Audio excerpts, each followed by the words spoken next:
I just want to thank everyone for joining us tonight. I'm really excited about this week's collaborative learning series. Before we get going, I just think it's important for us to take a moment and give thanks to those on the front line and those that are risking their lives for us. Let's just continue to keep praying for the healthcare community, and our thoughts and prayers are going out to everyone in grocery stores, hospitals, pharmacies, all you stay-at-home parents. It's just tough times, but we'll get through it. And as the country starts to open up again, I think it's important to continue to listen to your local and state governments and continue to practice good public health measures and social distancing and all of that.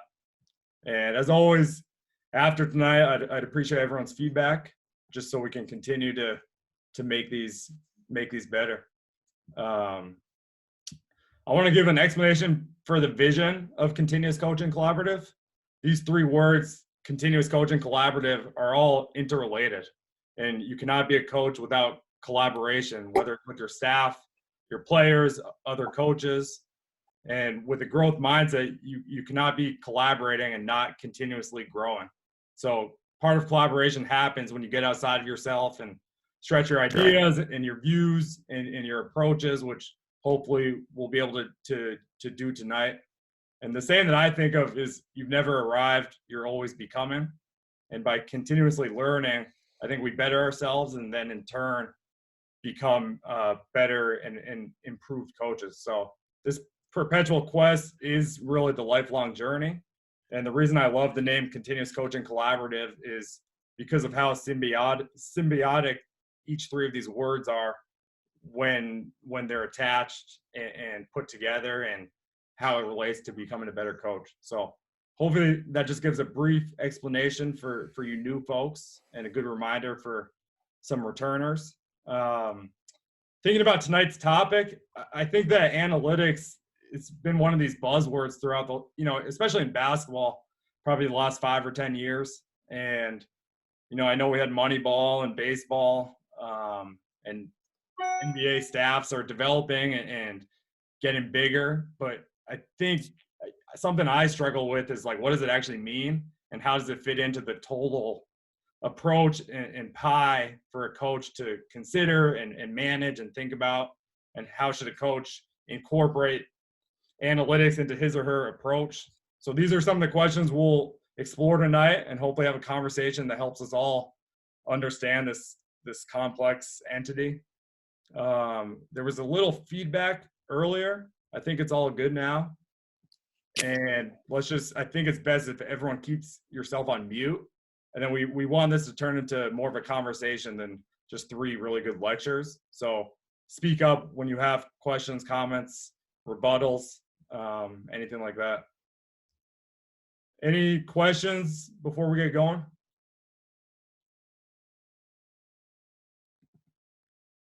Great. Dylan Murphy's going to lead us off. I had the chance to live and work with Dylan during the 2015-2016 season, and when we were both with the Fort Wayne Mad Ants coaching for them. And selfishly, I loved it that year. It just turned into us nonstop talking about coaching and philosophical approaches, X's and O's, and we were just learning, bouncing ideas off each other, and we both grew a lot.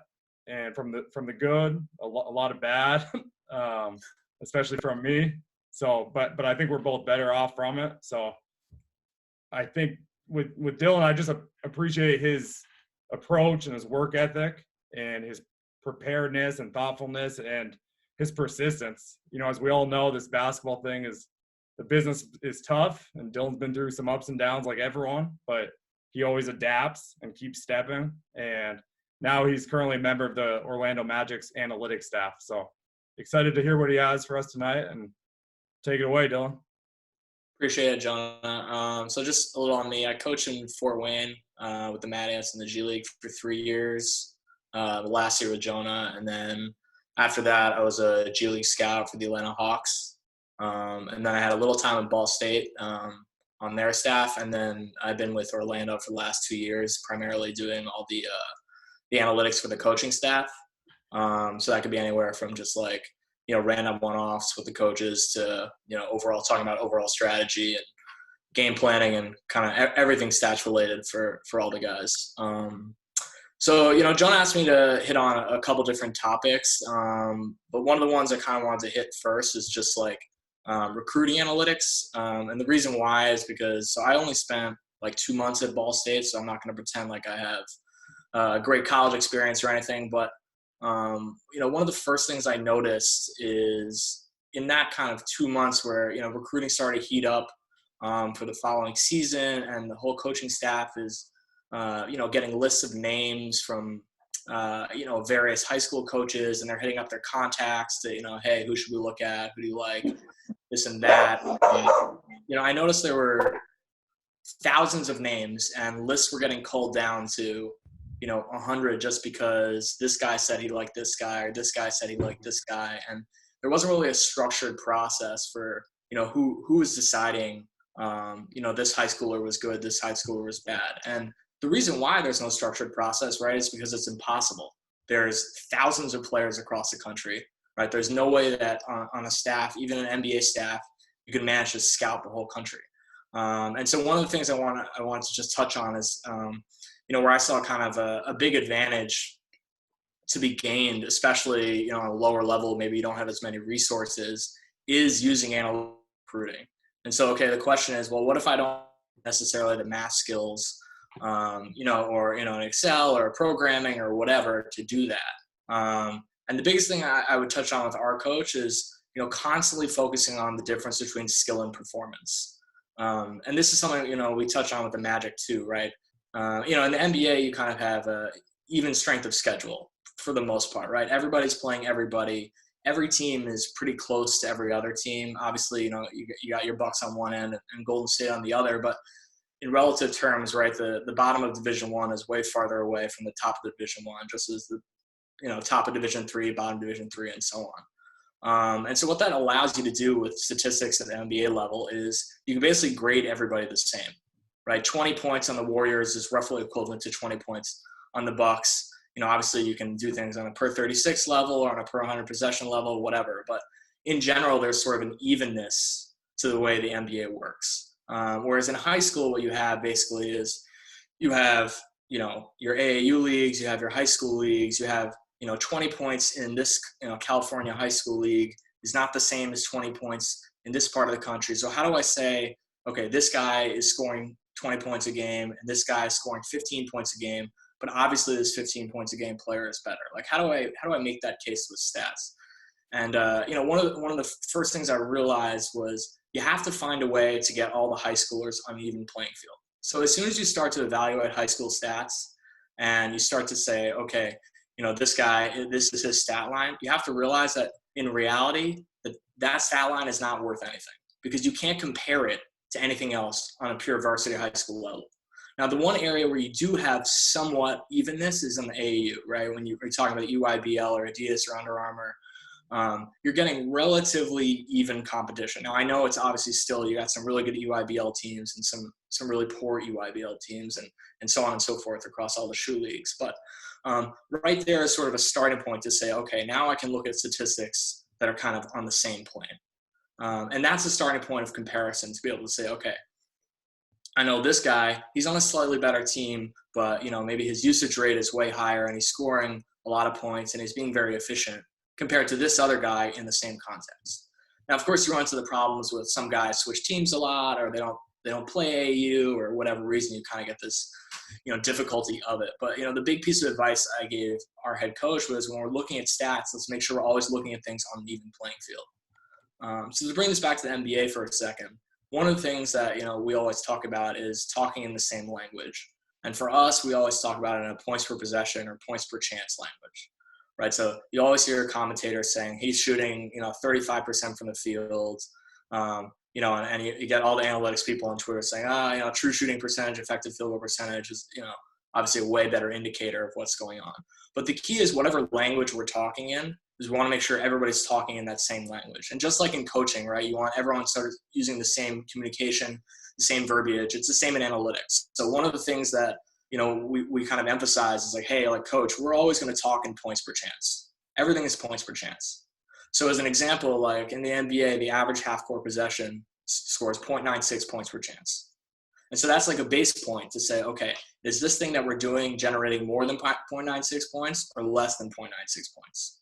And so squaring everything on an even playing field is a really easy starting point to say, okay, this is how we're going to analyze statistics in a more fair way, to be able to compare player A to player B, action A to action B, and so on and so forth. Now the second part of that, I mentioned earlier, skill versus performance. A lot of statistics are not relative, or not, I should say, exemplary of a skill, right? So for instance, like just because a guy scores 30 points a game, it could be because his teammates, are really poor and he's the only guy who can score. Or, maybe it's because, he's just really selfish and he takes all the shots, right?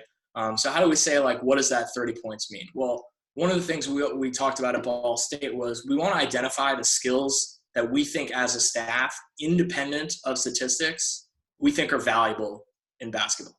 So for us, it was sharing the ball, right? Guys who play the right way, guys who can shoot it, and so on and so forth. So when we looked at statistics, we didn't look at statistics as a form of, okay, this is how he's performing. We tried to look at it as, okay, what are the statistics that are evidence of the skill? So one of the things, Trey Moses, who played for Ball State, was a really good passing big. If you kind of look at his career, he always averaged a ton of assists. And, we can get into the details of assist rates and, assists per game and, how to measure that. But obviously on the high school level, you're not going to have as much of that. But what you can say is, okay, we're looking for skilled bigs. So among bigs, what statistics among bigs are indicative of skill? So one of those we said, okay, assists is indicative of a skill level, right? Assists are indicative of playing the right way, sharing the ball, so on and so forth. Now, is it a perfect measure of that? Obviously not, right? But that's one way to say, okay, bigs with skill probably are going to average more assists than bigs without skill. Okay. Another one we said was skill finishing, right? So not just dunks, but non-dunk finishes, basically, to say, okay, how are we going to measure, a skill finisher? We're going to say, what does he do when he doesn't dunk the ball? Okay. And now when you guys go out and recruit or look at guys at events, you're making that judgment intuitively, right? You're watching him finish with his right, finish with his left, throw up a little floater, right-hand hook, left-hand hook, whatever it is. And you're making an intuitive judgment to say, okay, he's a skilled finisher, he's not.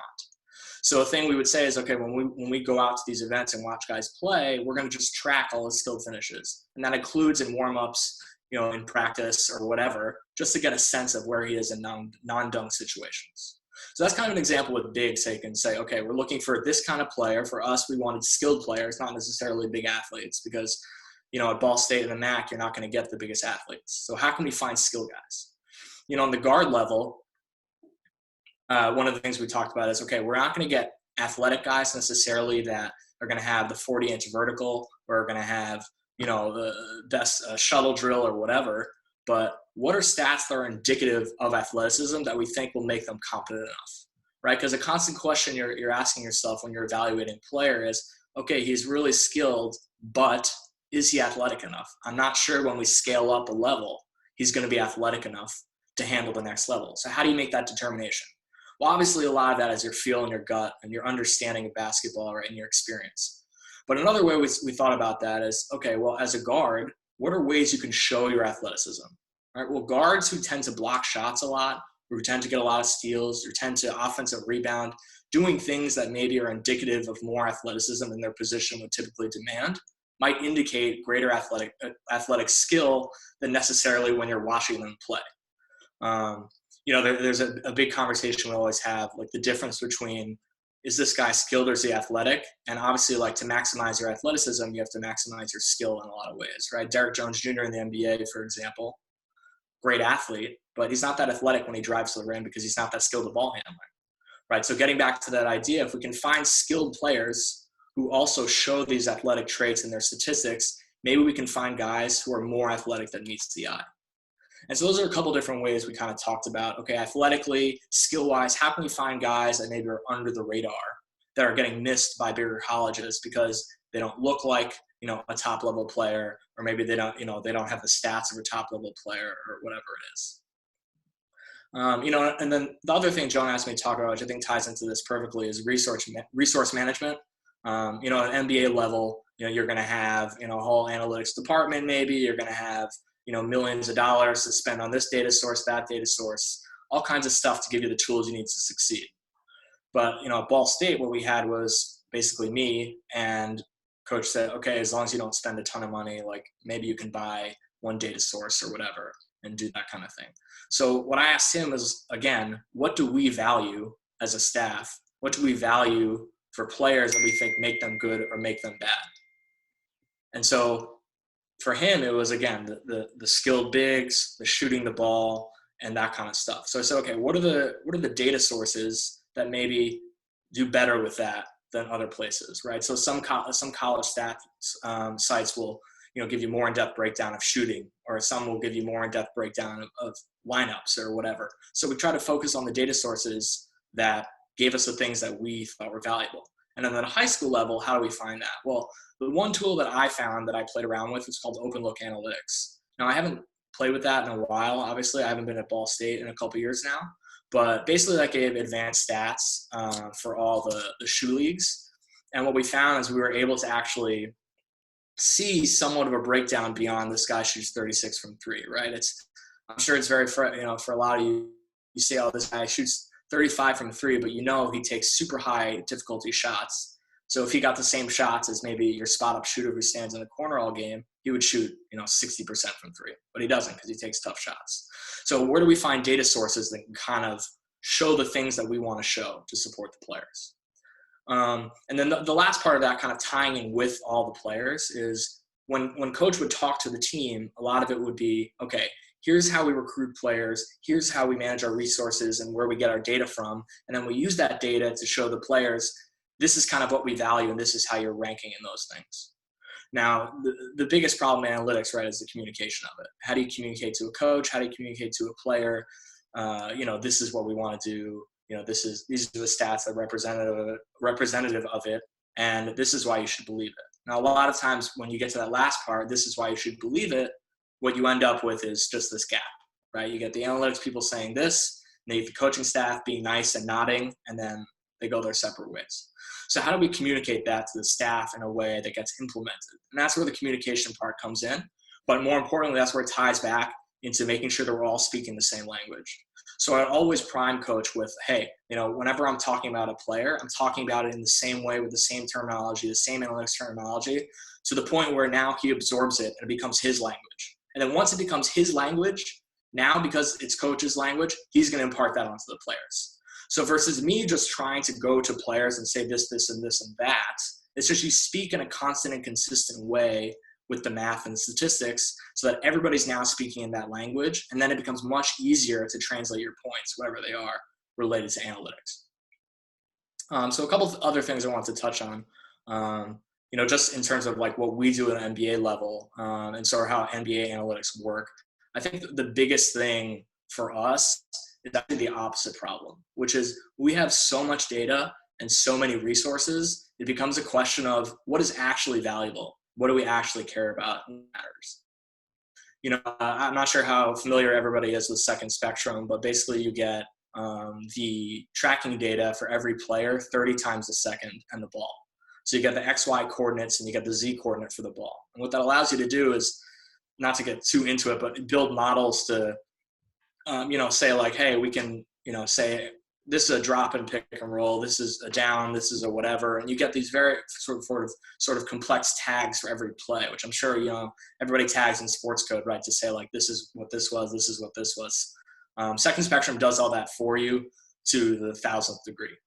But because there's so much data, right? It's like, how do we say, well, this is what counts and this is what doesn't, right? So whenever I'm making points to coach, one of the big things that I kind of always try to do is, again, what does he value and what are stats that I can arm him with that support his beliefs or challenge his beliefs, right? Because the most important thing isn't to be right necessarily, right? It's to be on the same page. So when I come to him and I say, hey, coach, like, I know you believe in this, but I have data that challenges what your belief is.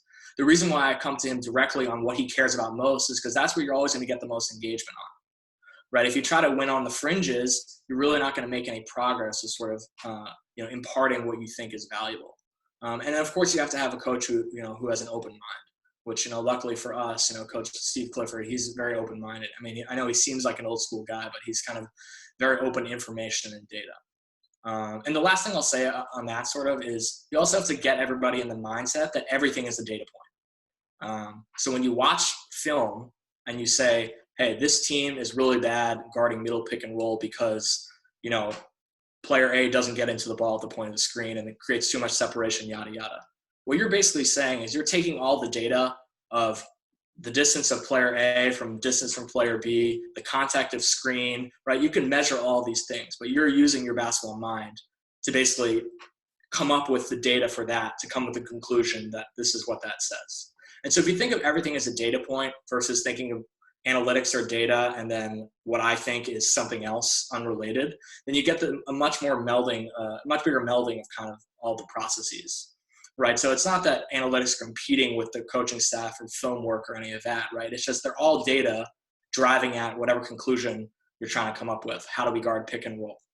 How do we attack pick and roll? How do we attack their weak 5 on the side? How do we, different stuff like that. So if you think of it that way, as opposed to this says this and this says that, and they go against each other, you're going to kind of get a lot more understanding from both sides. Now the setup can be different. At Ball State, I had much more interaction with the players and head coaches and stuff like that because we had, like many college programs, right? You've got head coach, a couple assistants, GAs, and then 1,000 managers or whatever, right? NBA level for us, we have so much front office staff and coaching staff. I don't really interact with the players very much. So it becomes me kind of being a conduit through coach to the players is like how we develop things. And I think it's really important that whatever system you have set up is that you stay consistent with that system. So because I go to coach with the data that I have and then coach goes to the players, you don't want to be in a situation where now you're going to a player and saying something because now you're getting mixed messages. Right? Whereas if you're getting everybody on the ssame page in the same language and you get this flow of communication, now get everybody thinking and speaking the same way. And so the last thing I kind of wanted to talk about, I don't want to draw on too long, kind of like where the future of analytics are going. And I think there are two things. One is, like Jonah was saying, the big talk of the buzzword of analytics. I think we're reaching a point where you're either on board or you're kind of getting thrown aside. Right? You understand this is a tool for you to use, and it's not necessarily, antithetical to the coaching approach or whatever. But, we're at a point now where I think most coaches understand there is some value in that and bringing in the data. And everybody was always using data, right? Just the data they were using before was the box score. Basically, now we're just giving you a better box score, effectively.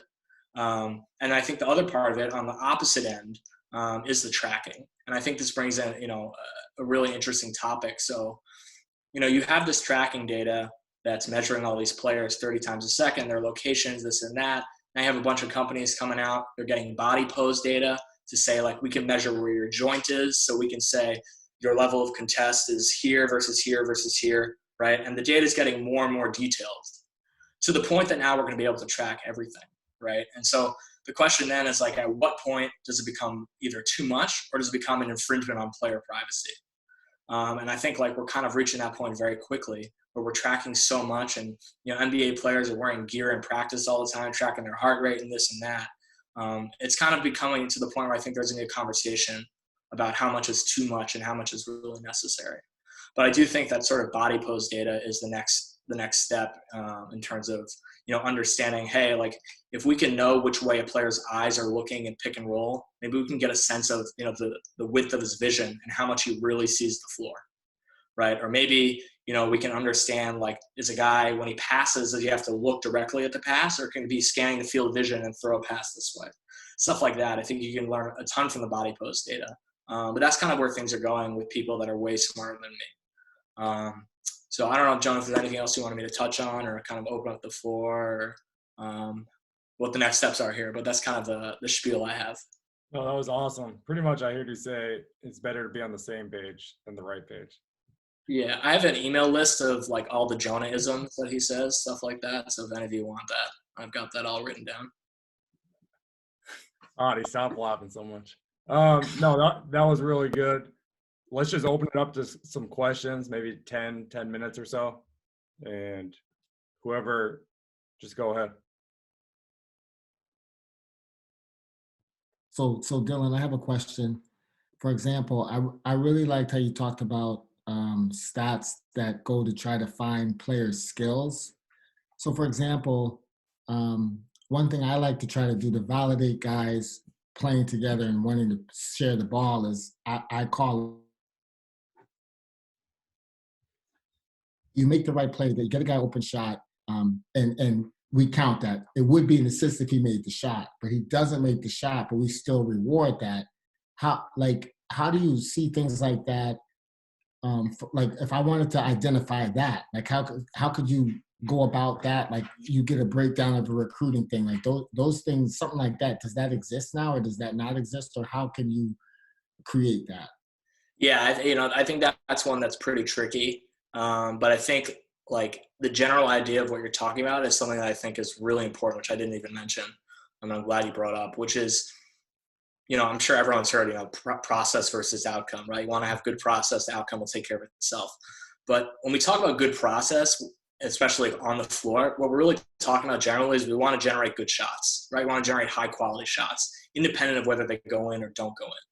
And one of the ways you generate high quality shots is generating assists or catch and shoot shots or whatever, right? Assist opportunities, as they're sort of called by Second Spectrum and what we kind of call them, right? And so the idea that like we only want to control the factors that we can control. We want to measure the things that we can control, right? So, there's been a bunch of studies done on like how long it takes for, a 3-point shooter's percentage to stabilize, to know that like, was he just shooting hot, or is he really a good shooter and he's improved, and so on and so forth. And I think like, touching back to your assist opportunity idea, like how do you track that? I would look at it as just like a combination of things, right? So is it like, maybe there's some on-off data you have access to say like, hey, this team scores better when he's on the floor versus when he's off the floor. Or maybe, there's some usage stuff like, hey, he's a super high usage player and a super low assist rate player. Probably doesn't share the ball all that much. That might, it's not exactly getting at what you're getting at. But one thing I would say, which is one thing I found, is that basic box score stats, I know everything is treated on a per 36, per 100 or rate level now, and that's seen as like the right way to do things, which I 100% agree with. But the box score is a pretty good representative of that to begin with. I mean, if you just look at like in the NBA history, the players who've scored the most points per game, like the top 20, you're getting pretty close to the damn best 20 player in NBA history, right? So it's like when you're counting just regular assists, it's going to be close to assist opportunities generally. Now in the high school level, like you said, you might get kind of a difference there because obviously quality of teammates can vary widely. But I wouldn't sweat that too much, and just kind of diving into that, just finding the skill that you value, and then the combination of different stats that you think might enlighten that sort of skill. And then you put that into like a formula of which I would need someone's help, and then put it to the per 36 minutes or 100 possessions. Yeah, something like that. One of the things we would do is, hey, here's a list of 4,000 players that played AAU last year. Here's a list of 200 of them that had an assist rate over this and had you can look at it. I mean, not to get too crazy here, but like, I'm sure you can find like a data science student at your college who just like, you look at a distribution, right, of like, okay, only 20% of players had assist rates higher than X amount. So you say, all right, here are all the players that had an assist rate over this, had a usage rate over this, and had a turnover rate below this, and that's going to cut your list of 4,000 down to a couple hundred. Right now, instead of having to watch video on 8 billion people, okay, hey, maybe this is an easy way for me to narrow a list and find some guys that nobody's looking at. Cool, thank you. Hey Dylan, this is Neil. I'm going to be a grad assistant for Illinois next year, and I just had a few questions about the resource management you were mentioning. You said overlook analytics, and I was just curious if there's any other resources that you found valuable and useful. And then the other part of that is just, how have you seen the differences between normalizing data between different high school players and then normalizing data between, like, now that you're in the NBA, like EuroLeague and college, and how you sort of make those comparisons now? Yeah, I'm sure Seth can speak to this a lot. Trying to rate and equal leagues across international, college, NBA is an extremely difficult task. Right. I mean, like, I don't know what the quality of second division Serbia is. And like, it's just, it can be really tricky, right? You kind of come up with a list and look at it that way. So I would say, like, that's a problem that we struggle with too. comparing across leagues, international, NBA, all of that. But I would say back to your resource management question. Yeah. So open look analytics is a really good tool. And then, there's a couple other ones. I think Instat, it's called, has some good breakdowns. I would just look around. But the biggest thing I would say is like, select what you want to select based on what your coaching staff values. So like some sites are just going to have better breakdowns of some aspects of basketball than others. At Ball State, the head coach, James Whitford, he was big on just like, let's find the best lineup combinations to play. So like Open Look Analytics has a feature, a lineup combo, like you can play with, and it's pretty in depth as far as college goes. And so like that was really valuable for him because, he valued that. And so that was something we would invest in. But something that, maybe didn't have that wouldn't be as helpful for him. So, and especially like I could say, hey, like Open Look Analytics has this. Hey, also you might want to look at this. It's also on Open Look Analytics. And because he already trusts Open Look Analytics, you might be more open to kind of what else they have to say, if that makes sense. Absolutely. Thank you. Hey, Dylan, this is Clay Mosier. So I would say to anybody on the call that the access to good, solid, truly analytical information, if you're into that, it's a whole lot better to go from the G League to college than to the NBA as opposed to the other way around, because I've gone from the NBA to college, and the access to information I've found is like, it's incredibly frustrating. It's not great information. There's not a one-stop shop like a Second Spectrum. So that part is tough. But Dylan, I want to get back to you. So Tommy, I would throw this out to you. So my role with the analytics with the Lakers kind of changed over the course of time, but I think most people know, back in those days that the Lakers were kind of one of the last ones to the analytical party. Seth, as I'm sure you know. But be careful of the people that are inputting the information to begin with. So if you go to an EYBL game or you go to AAU games and you look down on those tables of the people that are actually documenting what's happening, you've got 14-year-old kids, you've got one kid picking his nose, you've got another kid that's more concerned about getting an ice cream cone at the concession stand. So be very, very careful with that, in my opinion.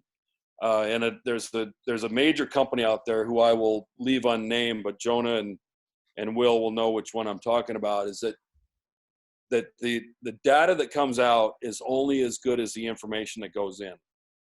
And there's certain places you have to be very, very careful with that. And at the end of the day, you still have to trust your gut and your eyes. And when the analytical ticker spits something out, and I'm a firm believer, so I don't want it to sound like I'm not, but whatever the analytics is spitting out, you go, I don't believe that. That's not what my years and years and years of experience have told me. That's not what I think I witnessed.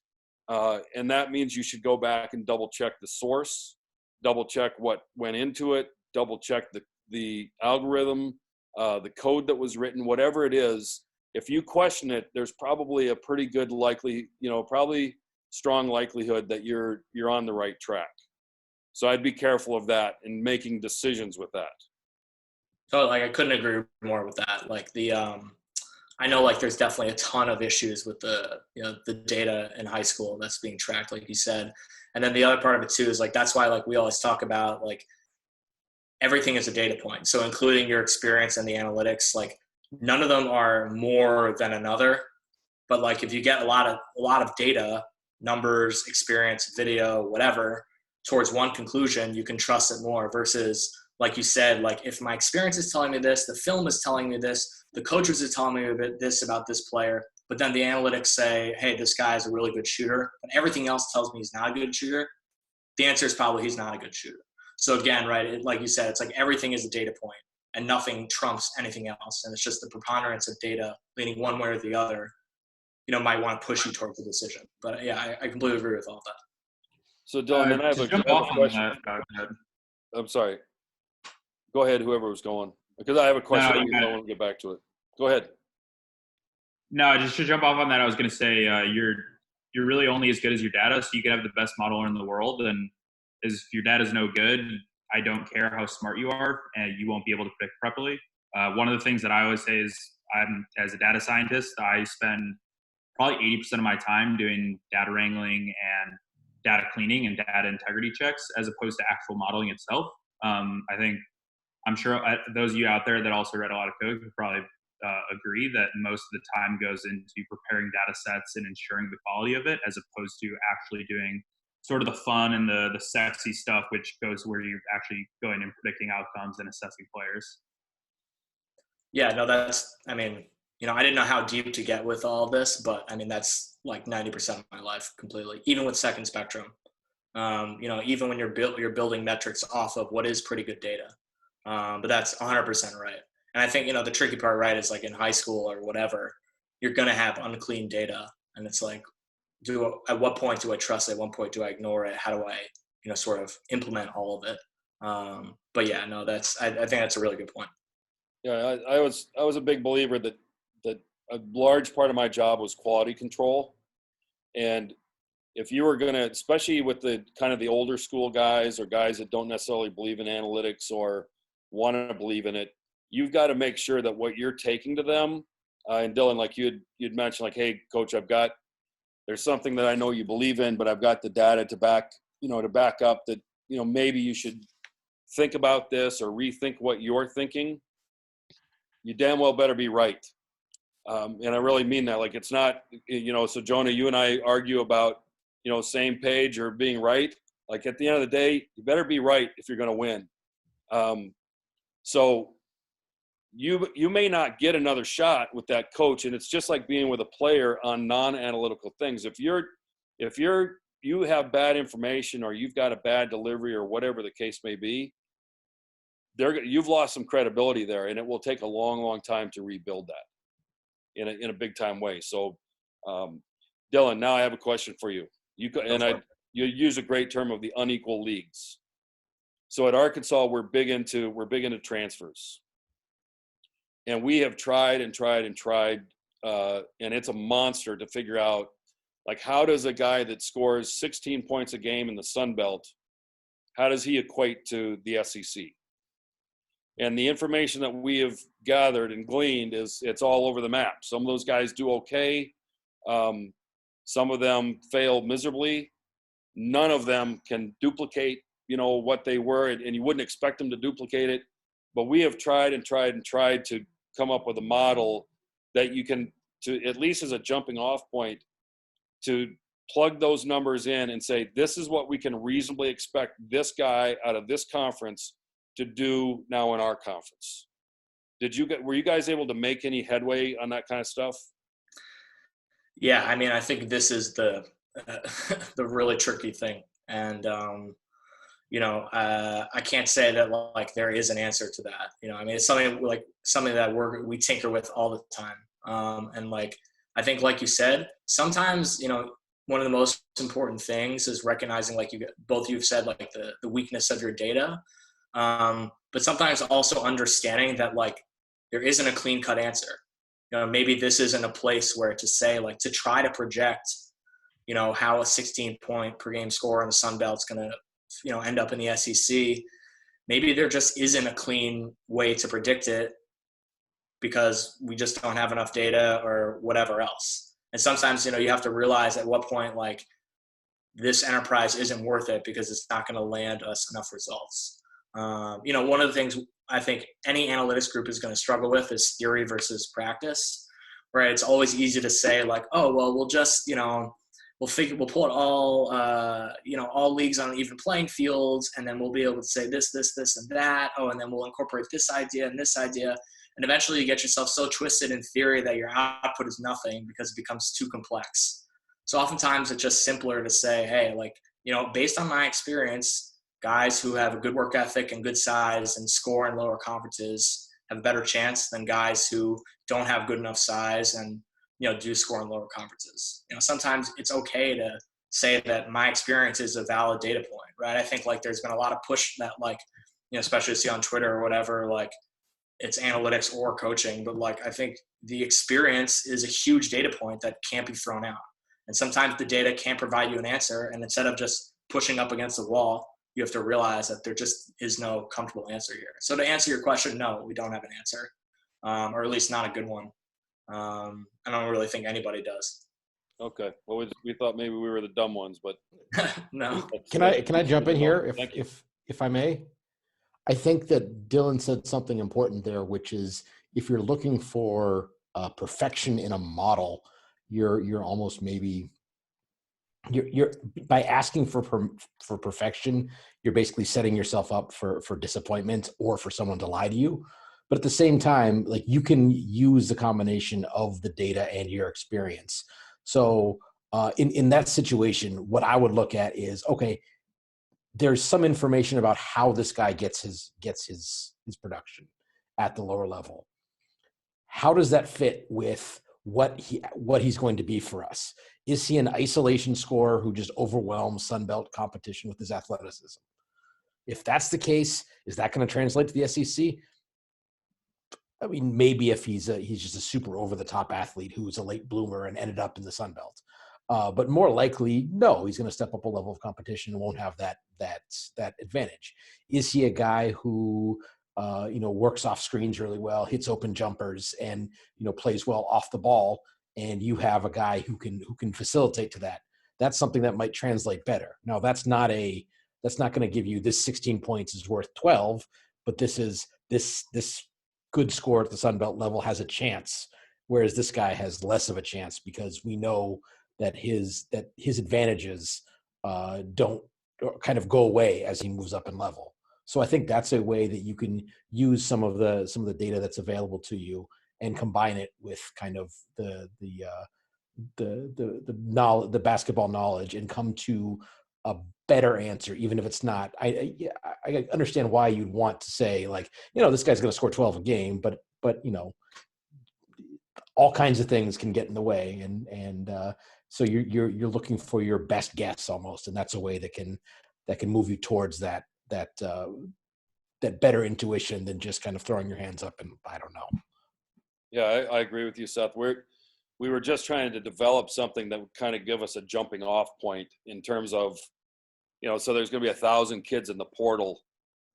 Can we just eliminate 450 of them based on the fact that they'll have no chance?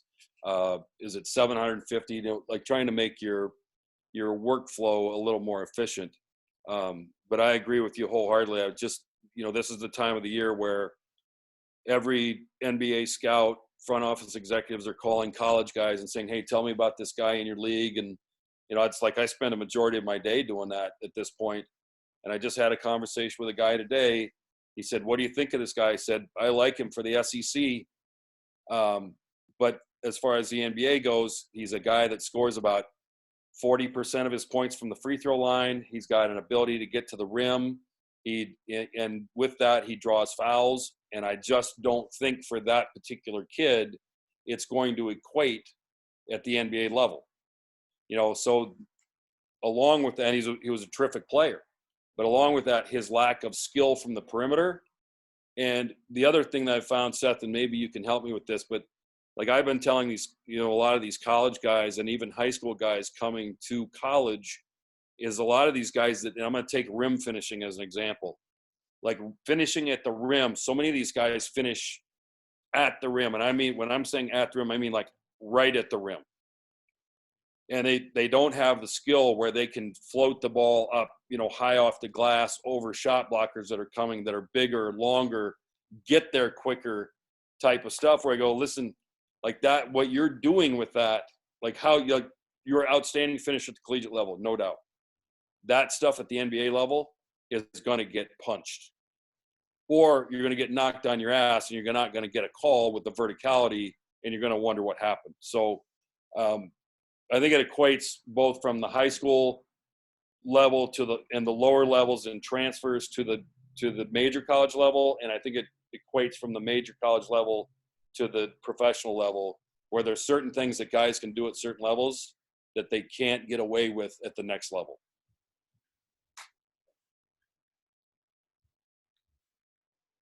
Awesome.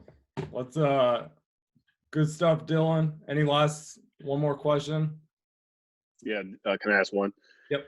Hey, Dylan, can you expand a little bit more upon when you were at Ball State, kind of what that process looks like. Obviously, you gather the pool, and then your coaches start watching and going out recruiting. Like, what would that process, like the stuff you talked about, identifying the key skills, but also will they track that during games and come back and talk about it? Like, what would that process actively look like to determine who you're going to pursue, who you're going to offer, stuff like that? Yeah, I think it was more of like Clay was talking about, kind of a cutting down the list process. And then from there, it was more hands off, like, let's go see the guys. Because like everyone said, there's so much difficulty with the data at the high school level that it can be really tricky in a lot of ways. And I think, one of the things any data scientist will tell you is like, it's like the more you know, the less you know, right? And you have to always be thinking probabilistically. And you get to a point where it's like, well, there's no more to be learned from this, from a data perspective. So, you just have to build in some uncertainty. And so we would say, all right, look, like, we want guys who have a high assist rate, who can shoot the ball, who, defensive rebounds, who this, and that. So you come up with just these basically like filters, right? And you just use that as a way to maybe find some guys that are being under recruited. And then it's okay, let's go watch them on Synergy or whatever, any video source we can get, and go see them. But this wasn't to replace the previous recruiting process, right? This was working in parallel. So it's like the coaches are doing what they normally do to recruit, hitting up their contacts, going to high school gyms all over Indiana to see everybody. And at the same time, I'm feeding them an extra 200 names to just, take a peek on. And then I haven't watched these names at all. They watch a guy for 5 seconds, say, Dylan, you handed me a guy who's 5'5" and weighs 110 pounds. He's a senior. I'm like, all right, shit, my bad. But so it's a way to cull the list down. And then from there, you do your regular due diligence. That's kind of, we found, as like a best practice, because again, when you start to make definitive statements about guys based on high school data, you're just getting yourself in a lot of trouble, I think. Awesome. Thank you, Dylan. Let's move on to Vase. Adi's someone who loves helping players improve. He's worked at both the collegiate and professional levels of basketball. He made me promise that that's all I could say, so I'm struggling with that. But that's really all you need to know about him. He's just all about the team, wants no credit, humble. So having worked with him for 2 years, I know he's well thought out, and excited to hear what he has for us tonight. So take it away, Adi. Hey guys, how y'all doing? Jonah, if you could pull up that slide, that'd be awesome. I'm gonna start off saying I'm gonna touch on a lot of things that Dylan just talked about. And this slide is just from my background. I'm more of a performance coach, weight room, development. That's my kind of lane. So I kind of look at things through that lens. But I wanted to start off just a couple things that you have to be comfortable with in this field is, number one, there's always going to be bias, and be comfortable with disagreeing with people and people disagreeing with you. Because sometimes, like Clay was saying, you're going to go to someone and your information might be wrong. And no matter how much time you spend on that, it's wrong information, and you have to kind of be able to take that loss and learn from it. Number two, understand people and psychology, and understand whether you're trying to make a long-term or short-term impact. Again, just like there are some people that they don't want to accept numbers, they don't want anything to do with numbers. And you have to be all right with that. If you're that person that is responsible for analytics and the numbers, you have to understand the psychology of that person and hang back a little bit. Maybe you don't analyze that much. Maybe instead of using technical terms, you just say, like, instead of talking about free throw rate, you talk about, hey, this guy's getting to the free throw line more. That's how you explain it. So you want to put things into a language that people can understand, like it's on you to help your audience understand, as opposed to coming in with your own kind of thing, and kind of gain their respect first, and then slowly it'll evolve to where you can kind of teach them the language, and so everyone's on the same page and talking the same language. The other thing that was already touched on, but notes from eyes are also information. And just in my brief experience, nothing beats people who care and who spend time on things. So if someone spent 35 years watching guards, and I have the greatest formula to evaluate whether a guard's athletic or not, but he tells me this dude's not athletic, I'm going to go with his opinion, because he's been watching guards and he's cared about guards for 35 years. So there's a coach named Ron Adams that is unbelievable at that. Just watching players and kind of knowing, like, really quick, hey, this guy's good at this. So those are just some qualifiers. The other thing that I apologize for in advance is this slide is, I guess the information on it is pretty pertinent, specific to like the NBA, where, like Dylan was saying, there are a lot of, resources. There are a lot of ways to get information, get data. So I kind of apologize for that in advance. But if you look at it as more of a perspective tool of how you can break things down, and encourage your performance side to really evaluate things from a coaching perspective and from what matters, because I think the number one most important thing in basketball as a perspective is our team or our player performing well on the court. Like, I don't care if his squat went up. I don't care if he looks like he's moving better. I don't care about any of that. I just care if we're winning games and if X player is playing better. That's all I care about. So I think you have to look at everything through that lens. If I can just go through this slide, but kind of that's a little background, like this perspective that I just mentioned, that's like the number one driver of anything I evaluate or analyze, even as a performance coach. We want to know, are players athletic enough? Are they flexible enough? All this type of stuff. But at the end of the day, if I'm evaluating a player, I want to know, is he good on the court? And I think that's the biggest thing that matters. So just kind of going through this slide, I've kind of broken it up. So from the perspective of a physical department, I guess, what you would look at is kind of breaking down the game really simply into these physical skills. That these are kind of the core fundamental skills that matter in basketball physically. And then if you go over to game performance, these are the ways you would measure these things that are important physically. So like the ability to handle physical contact, for example. I can take a guy in the weight room and, he can go from doing 0 push-ups to doing 10 push-ups with 60 pounds on his back. And then in the game, like, he still gets pushed around. So that doesn't matter at all. My data point of push-ups matters 0 to his performance on the court.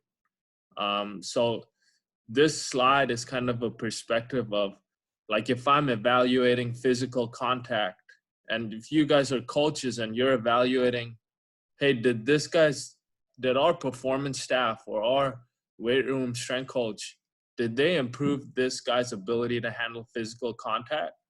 Look at the game first. Don't really look and stay in that area. because that'll lead to kind of metrics that don't really transfer well. So start on the court. So some things that are important that we have access to, but you can really use whatever, are like for physical, being able to handle physical contact is how much are you getting to the free throw line? If that's going up, you're usually able to handle contact pretty well. 3-point plays, are you finishing well in the paint? And when you get fouled, when you take hits, are you able to actually finish? All of those first 4 pretty much are dealing with finishing ability and being able to handle contact when finishing. Something that's really important is also defensively, individually. If you can't handle contact, you're probably going to get scored on a lot in isolation. When players go to level, I think one thing that we see a lot, and I've seen from a performance aspect, is physically they're just not ready to handle contact. And so they'll allow a ton of points in isolation situations. So that's something that could be important. And then the ability to take care of the ball. A lot of times you'll get muscled, and you may throw a bad pass, or you may dribble it off your foot, something like that. So live ball turnovers. Again, all of these things, we have access to them, but that doesn't mean if you're at a level where, let's say you don't have access to these things, you may have your ways of tracking how well a player finishes in the paint, or how well they guard in isolation. Whatever that way is, you use that as a barometer for, did this guy improve his ability to handle physical contact? I think that's more of the bigger point here. Moving on to kind of horizontal movement. A big component of horizontal movement will come in decelerating and accelerating, and all your pull-up jumpers. That's why those shots are usually so low percentage, because there's so many more variables physically, as opposed to just catch and shoot, where you're just catching the ball going straight up. When you're shooting a pull-up, you got to be able to decelerate and be on balance. So again, a lot of those things will be, again, we get those, but those will be a majority of how I would choose to evaluate that physical skill from the perspective of the court. And then in terms of accelerating and decelerating, defensively, it's a big deal, obviously, because you're usually reacting as a defender. So how many times are you fouling people? Your step slow, we hear it all the time. Your step slow. Well, you're probably not very good at changing direction. So that's a really big one, is how many times are you fouling people, and how well do you shoot off the move, like pulling up? How well do you shoot those shots? Again, however you evaluate those things. And the last one, conditioning. Again, the simplest way you can do it is minutes per game and number of games played. Like, those are the 2 simplest ones. We have access to all these additional things, but the 2 simplest ones are minutes per game and number of games played. The reason for that being, obviously, you're not in shape, you're probably not going to play a lot of minutes. And then if you're not able to handle those minutes, your body's going to break down and you're not going to play a lot of games. So that's kind of a snapshot into that breakdown. But I think, honestly, the most important part of this whole slide is the bottom part, which is, how do you as a player impact your team overall? And the number one thing is your winning percentage in the games you play. That's how, truly, if someone told me, hey, you get to choose one metric or one thing to evaluate a player, that's the number one thing I would choose is what's your winning percentage in the games you play. It's just that simple.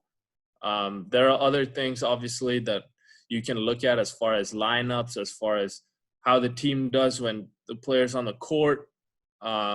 Individually, like there's player efficiency rating and game scores and all this sort of stuff. But I still think everything comes back to, do you play a lot of games? And how much does your team win in those games? I think everything can come back to that. But this slide is just kind of like a framework for, as a physical coach, or even as a player development coach, assistant coach, head coach, how can you keep the focus kind of on the court? Make sure your players are getting evaluated by what they do on the court, not just in the weight room, because what's happening on the court is what we care about the most and what's going to transfer the most. That's kind of the breakdown of this slide, and that's kind of a quick little snapshot into at least my perspective.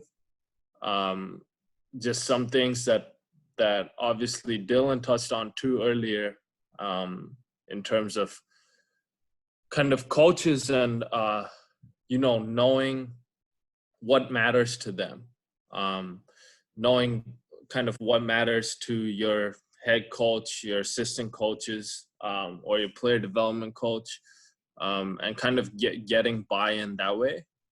I think that's really important.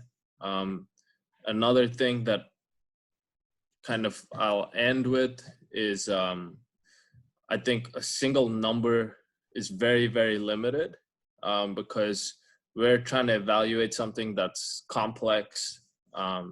You're dealing with people that have expertise in multiple areas. So your evaluations have to be comprehensive and capture multiple things. If you have just one number and you're saying, hey, this number is what matters for this, I think that can be kind of dangerous. So that's another reason I think you always have to be open to kind of perspectives, and whether they're subjective, objective, you kind of always have to keep that perspective in your head. And if anyone has any questions, I'm happy to go through them.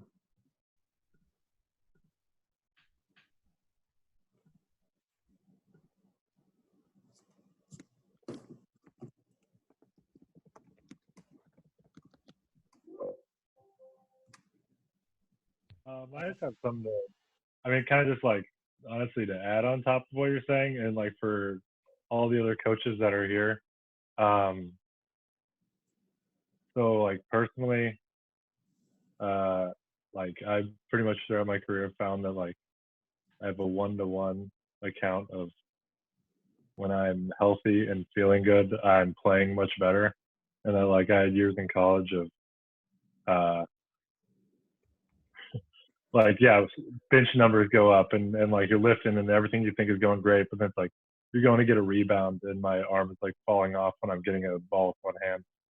And it's just like like 100%, I think the thing that's often overlooked is like the translation for players of like having your body actually feeling and moving properly, being like the number one like feeling in terms of like actually playing well. And a lot of times you might think some kids just not playing well what the issue is, when like if we're actually taken care of properly, or like just working more efficiently or whatever it might be, you can see more gains in that than like in anything else that like you think might be controllable as a coach.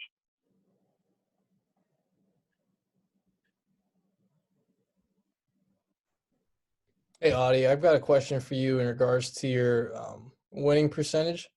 How you said that was kind of your most valuable metric. Do you find that to be kind of standard for you just in the NBA, or did you see that as a valuable metric across any league, especially ones that are kind of harder to compare, or teams that might be, or players that are surrounded with teams that aren't as great? And obviously there's no one metric that's the best to measure one person, but I'm just curious if you found different things more useful in those scenarios. To me, like, no.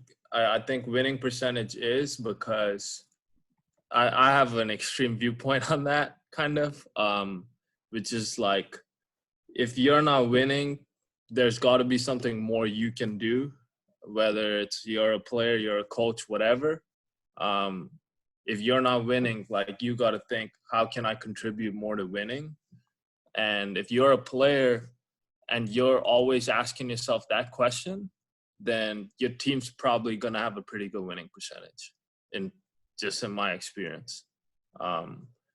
If you're a player and you're thinking, oh man, my stats aren't too good, or whatever other BS that you might think, then that's kind of what gets in the way of winning. Or if you're a coach and you're thinking, like, I'm a performance coach, I'm like, man, these guys aren't lifting enough.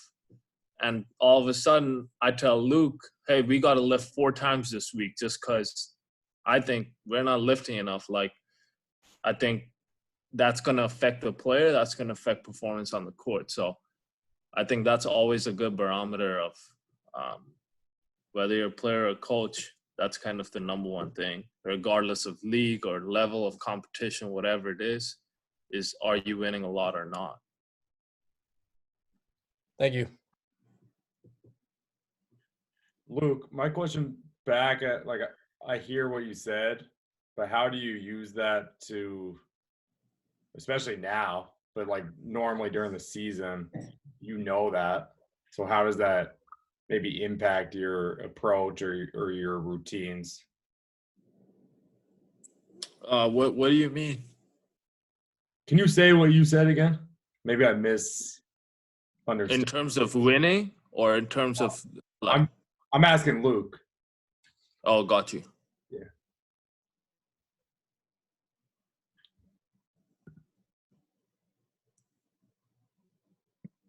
Sorry. Wait, sorry. Yeah. I mean, honestly, for me, the biggest thing became like installing every kind of like thing beforehand, and like having a good routine and process. Because a lot of times once it goes like bad, it can be a difficult thing sort of to restore. So like trying to take care of as much as you can, just like on the daily, and like kind of like having like a little like checks and balances, honestly, in the way.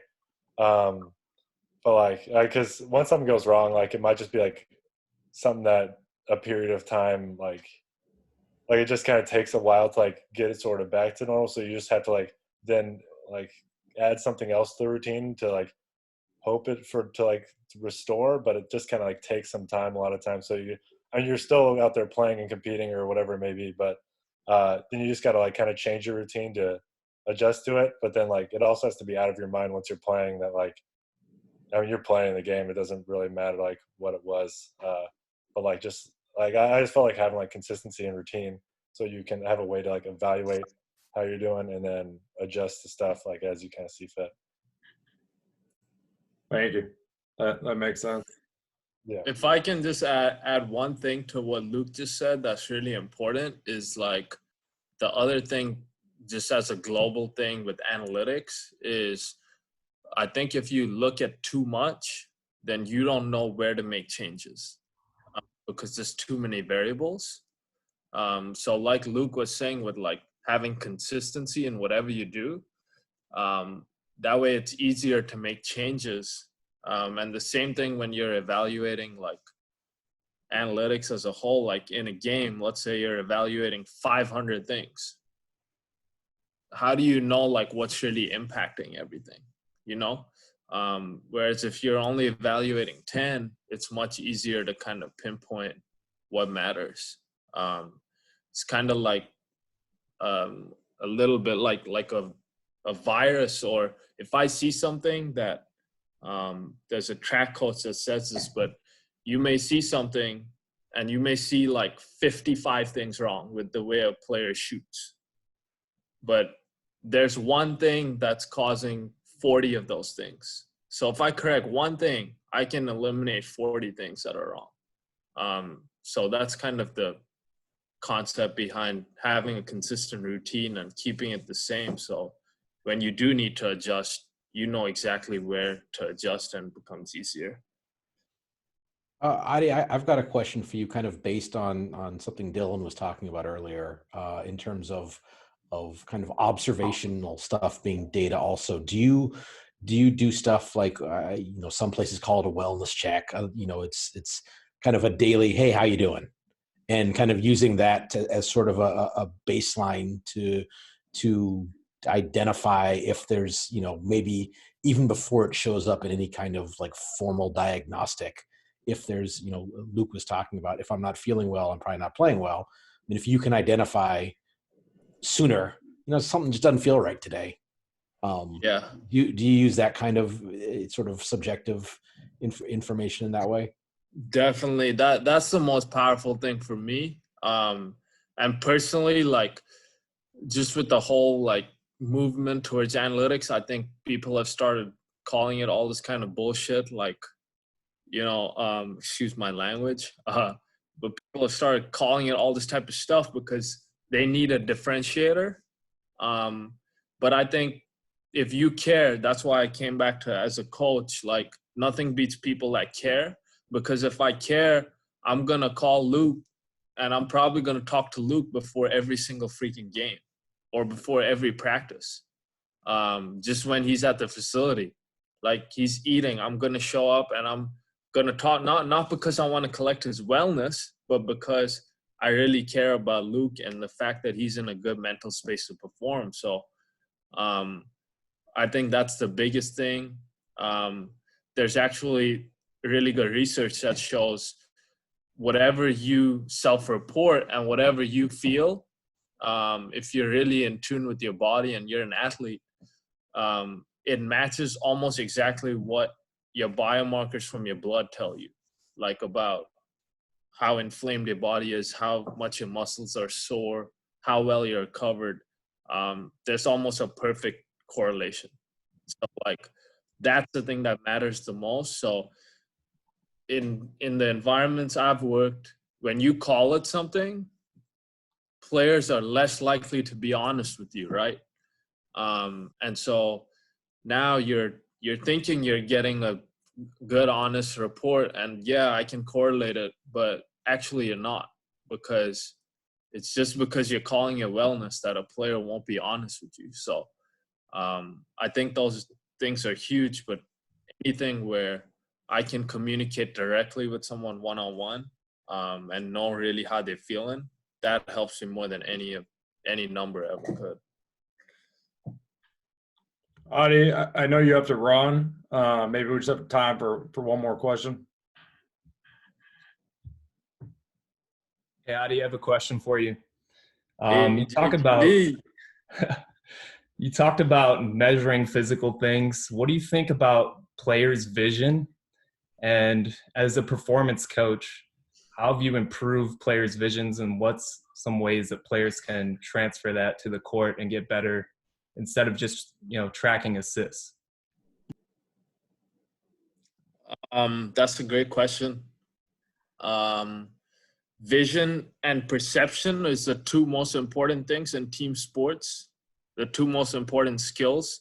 That's why older players that are slower and less athletic are still really good, because they see things faster than others do. The way I would do that is by consistently pushing a player outside their comfort zone in terms of decision making. So maybe at first you start with less specific things, where you use a tennis ball and you're in the weight room and it's a reaction drill, or we've seen all of those type of drills. But then you actually progress it to the court, and now like you're speeding up someone's decision making by, I remember Rajon Rondo would talk about this a lot. He'd talk about helping people catch the ball better by having someone stand in between them and the receiver of the pass and just flinging the ball and making that person move at the last minute. And that's a situation where you got to speed up your decision making. All of a sudden, you got to see the ball really fast. Or like if you have a gun and you start with your back towards the gun, and you challenge yourself to only turn and face the gun once you hear the ball being thrown from it. That's a way to kind of speed up your decision making. And you can kind of be really creative with those things. But challenging players in terms of their eyes to look at multiple things and see multiple things, even if they're on the court by themselves, that's kind of a way you can do that. I hope that helps some way. Thank you, Audie. Really, really good stuff. Seth's gonna be our last Thanks for presenter. your patience, guys. That was long as shit. Good stuff. Stay safe out there. Seth's gonna be our last presenter tonight, and Seth set the blueprint for me by playing both basketball and frisbee at Carleton College, and not many have done it, and definitely not at his level. It's funny though, because when people find out I know Seth, they freak out, since I guess he's this analytics savant. And no offense, Seth, but it's not really how I think of you. No, but we're obviously lucky to have him with us tonight, and he's a leader in this field. And what he'll probably talk about, maybe he won't, but he started his own website. Then he worked for the Bucks for a few years. Now he's with the Athletic. So he's been a really good resource for me over the years, and has helped me understand, his and different approaches and perspectives. So all yours, Seth.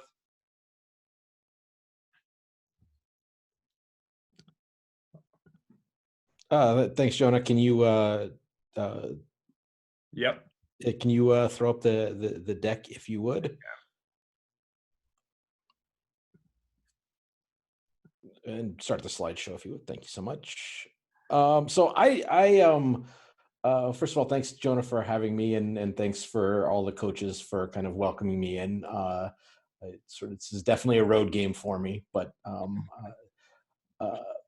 I'll try to keep it succinct. And I knew that there were people here kind of from sort of all levels of coaching, so I didn't want to go too deep in the weeds. And I think we, as both Dylan and Adi talked about, there's a wide range of information available. Certainly, much more at the NBA level, and less at the G League level, and less still at the high college level, and so on down the line.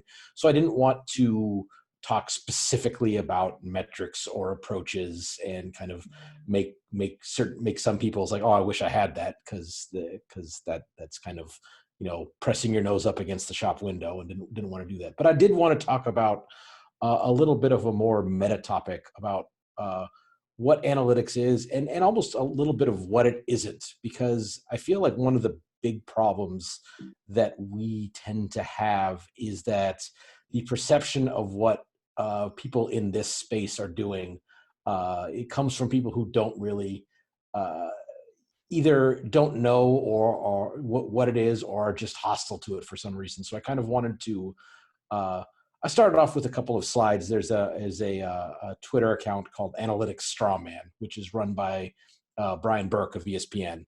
And it kind of takes these are positions that are attributed to analytics professionals that I don't want to say nobody holds, but that are if you've ever sat with one of us for a day or something like that, are kind of ridiculous. There's sort of a perception out there that we think that if you can assign an opinion to an entire group of people, we think that you don't need to watch the games, and everything that's there is on a spreadsheet. And I think that couldn't be further from the truth. The reason that people get into this field is primarily because they love basketball.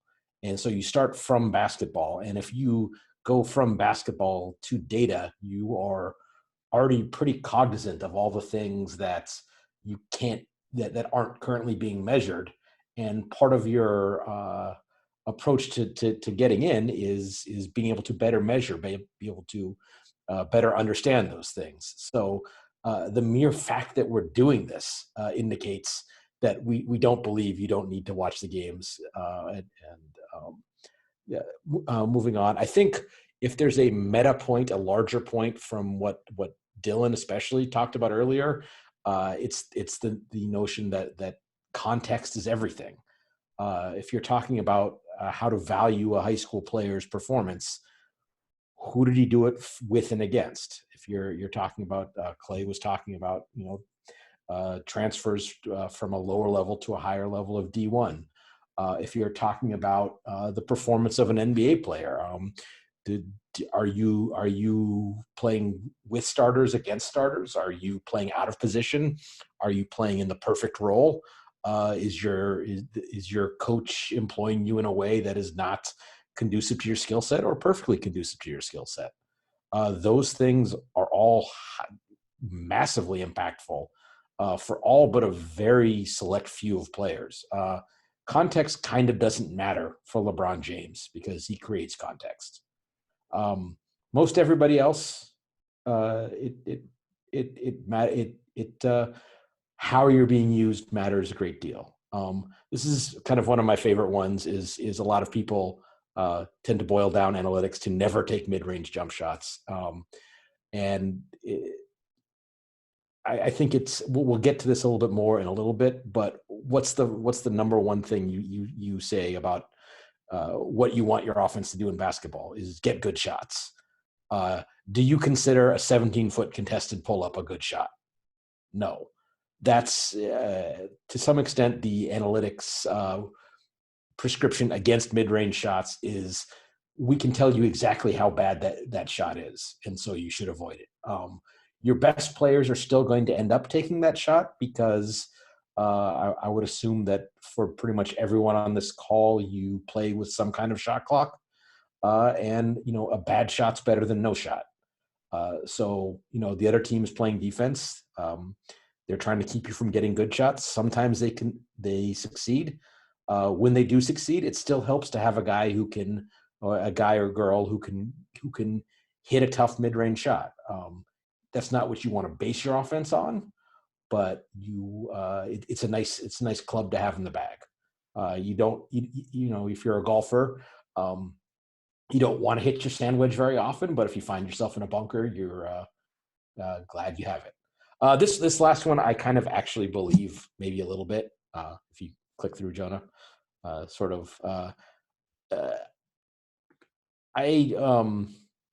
I don't think you can directly measure hearts, but move on and we'll get to how I actually think about this. So to boil those down, I think that these are things you perhaps have heard, perhaps even have thought. Analytics people don't know the game, ignore intangibles, and we can be pretty arrogant. If you move on one more time, Jonah, this is really, if you wanted to boil the philosophy of analytics down, this is something I wrote in September, back when the world was normal. Being better is not being right about everything. It's being less wrong. There's tons of uncertainty in everything in life. Basketball is no exception. Will this play work? I don't know. If we position players slightly differently, does it have a better chance of working? If the answer is yes, you probably make that change, even though on one particular occasion, it might not matter. It might go the wrong way. But you're just trying to give yourself the best chance to succeed. And I think that as a tool is really what is called analytics is trying to help you do. It's trying to help you learn a little bit more. So your understanding of the game is never going to be perfect, but it can be better. Perfection is a unattainable goal. You're still working to move towards it. So you're just trying to every day be a little less wrong about what you know about basketball. So to get back to that last slide, I think that I would describe it as not that we don't know basketball, we just know it differently. It's interesting, Dylan talked earlier about, speaking the same language and wanting to say that and pointing out that everything, the things you observe, the things you've experienced, that total of what we might call qualitative data is all data. And I think I prefer to go the other way with it. It's all just basketball. Your vision of having watched film my, crunching some numbers in a different way. It's all just basketball and looking at it in just slightly different ways. And so I think as a coach talking to an analytics person, it's important to recognize that they are trying to talk about basketball. They're not trying to talk about statistics. If they are trying to talk about statistics, then it maybe is incumbent on a conversation to happen. It's like, no, let's talk about basketball. Click again, please, Jonah. Again, when I said earlier, one of the kind of the straw men that I kind of agree with is you can measure heart. We'll get to this again a little bit later, but if it's something that impacts winning in the game, on some level, you should be able to pick it up. Now, for the most part, a lot of those quote unquote intangibles are hard to measure. So we tend to say, I'm explicitly not going to worry about that right now. I know it's important, but for the time being, let's ignore it and then try to build it back in later as a subjective factor. Now that's a part that often gets lost, especially in sort of online communication. But I think if you're being responsible about it, yes, it's important. No, I can't measure it. We'll factor it back in later. And are we actually arrogant? Yeah, it's fair enough. We can be again. Click one more time. We prefer confident to arrogant, but it is definitely a field that breeds certain degree of intellectual confidence. But I don't think that in the world of athletics, self-confidence is a feature that is specific to us either. And I don't think that's a problem either. I think, if you've earned the right to be confident, you should be confident. Again, talking about the different ways of knowing the game. What you as a coach might say is get good shots, force opponents to take bad ones. What an analyst would say is let's look at the effective field goal percentage for and against. At the NBA level, we can do all kinds of things to come up with the hypothetical expected value of a shot, which is you can only do at the NBA level because it requires that second spectrum data. And B, that's the sort of mythical average player taking that shot. The best shots for your team are the shots that your players can make. And so over a decent amount of time, if your team is getting good shots, your effective field goal percentage, which is another way of thinking about that is if you're not familiar with the stat is points per shot. Basically, it factors in the extra point you get for a three. But if that is going up, your team is probably getting better shots over time. If your opponent's point per shot is going down, you're probably doing a good job forcing them to miss. So another key point of basic coaching wisdom is take care of the ball. We would look at that as what's your turnover percentage? How out of 100 possessions, how often are you giving the ball up? It's the same concept, just expressed in different ways. Same thing with rebounding. Offensive and defensive rebounding percentages are, just the share of available rebounds you get. And so that can tell you, are we good at rebounding or not? Now, I can't tell you what a good defensive rebounding percentage is in a vacuum. Again, context being everything. Generally speaking, the higher the level of basketball, the higher the defensive rebound percentage overall. So if you are coaching a high school team and you're getting 75% of available defensive rebounds, you're probably killing it. If you're an NBA team and you're getting 75% of defensive rebounds, the way the NBA game is played right now, you're one of the worst rebounding teams in the league. So again, the context of who you're playing against matters, because you're not chasing some sort of abstract goal. You're trying to be better than the teams you're playing against, because each game ends one winner, and so you just have to be better than the other teams you're playing against. And finally, defend without fouling. That's free throw rate. Now, if you've done sort of basic analytic research, you've probably heard of the 4 factors, and that's what they are. They were created, popularized by Dean Oliver in his book Basketball on Paper. Dean is now an assistant coach with the Washington Wizards, who basically developed the field of analytics because it didn't exist, because he wanted to understand why these things matter. Getting back to measuring heart. Should we care? On some level, it is a laudable characteristic. On the other hand, if everything we've done, and say we had a good intuition about who has heart and who doesn't, and we analyzed it every way we possibly could, and we found that there was no impact on whether a team won based on the amount of heart its players had, is it something that matters? Is it something we should care about? If it doesn't have an effect, probably not. That's, you can do a graph of winning percentage versus hair length. There, you might find some correlation. I don't think that would indicate that you should tell your players to all shave their heads or grow their hair out long. It's just, sometimes there's correlations in data that don't mean anything. Second, can we measure heart? Probably not. There are things that are just sort of ephemeral and don't lend themselves well to defined analysis yet. As we get better data, with due respect to Dylan's very well taken point that there are certainly privacy issues and the worry about the paralysis by analysis of knowing too much.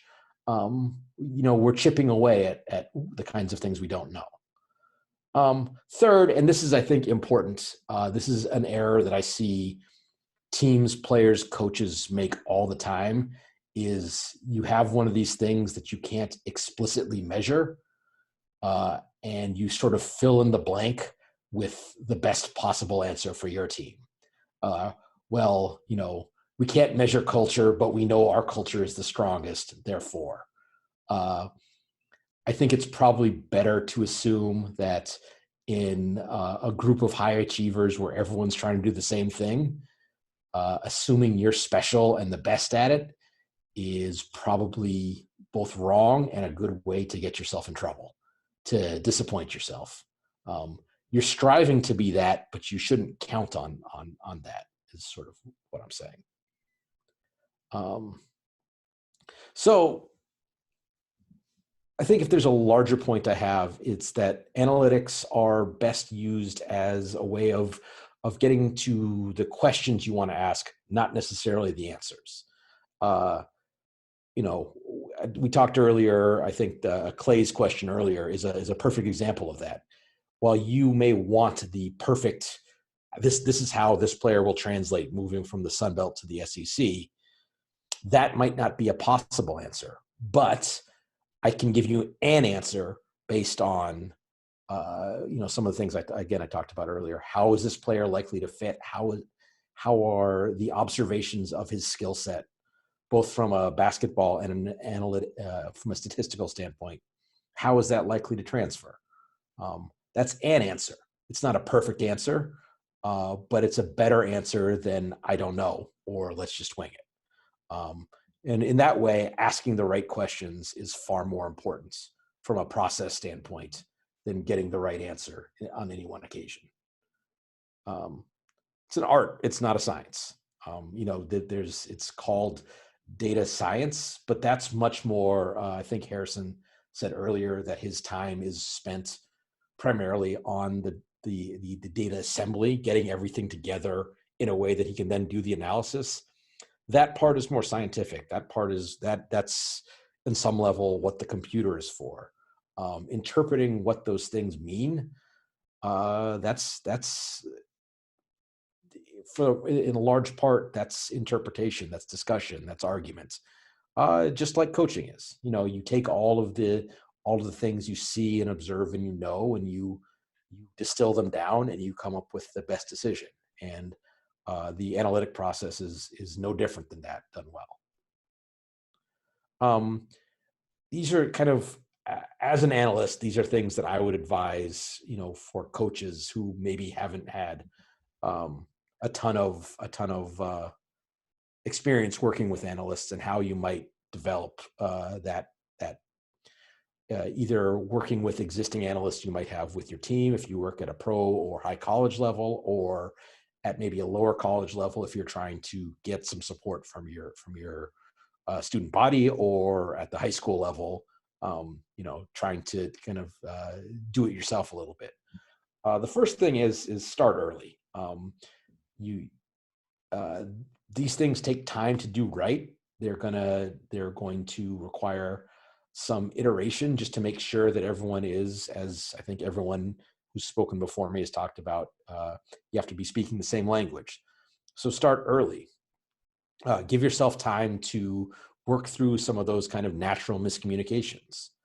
I would say that the single biggest impediment to kind of learning in this field is coaches tend to try to want to ask a stat question, not a basketball question. Excuse me. You are so much better off because you simply, it's outside of your realm of expertise to know what all these, the data sources, what the techniques, what the sum total of learning has been, for you to have knowledge about what the best stat you want is. You are generally want a basketball concept. Say you want to find a guy who's a shooter. If you're asking a stat question, you're going to ask, who has the highest 3-point percentage?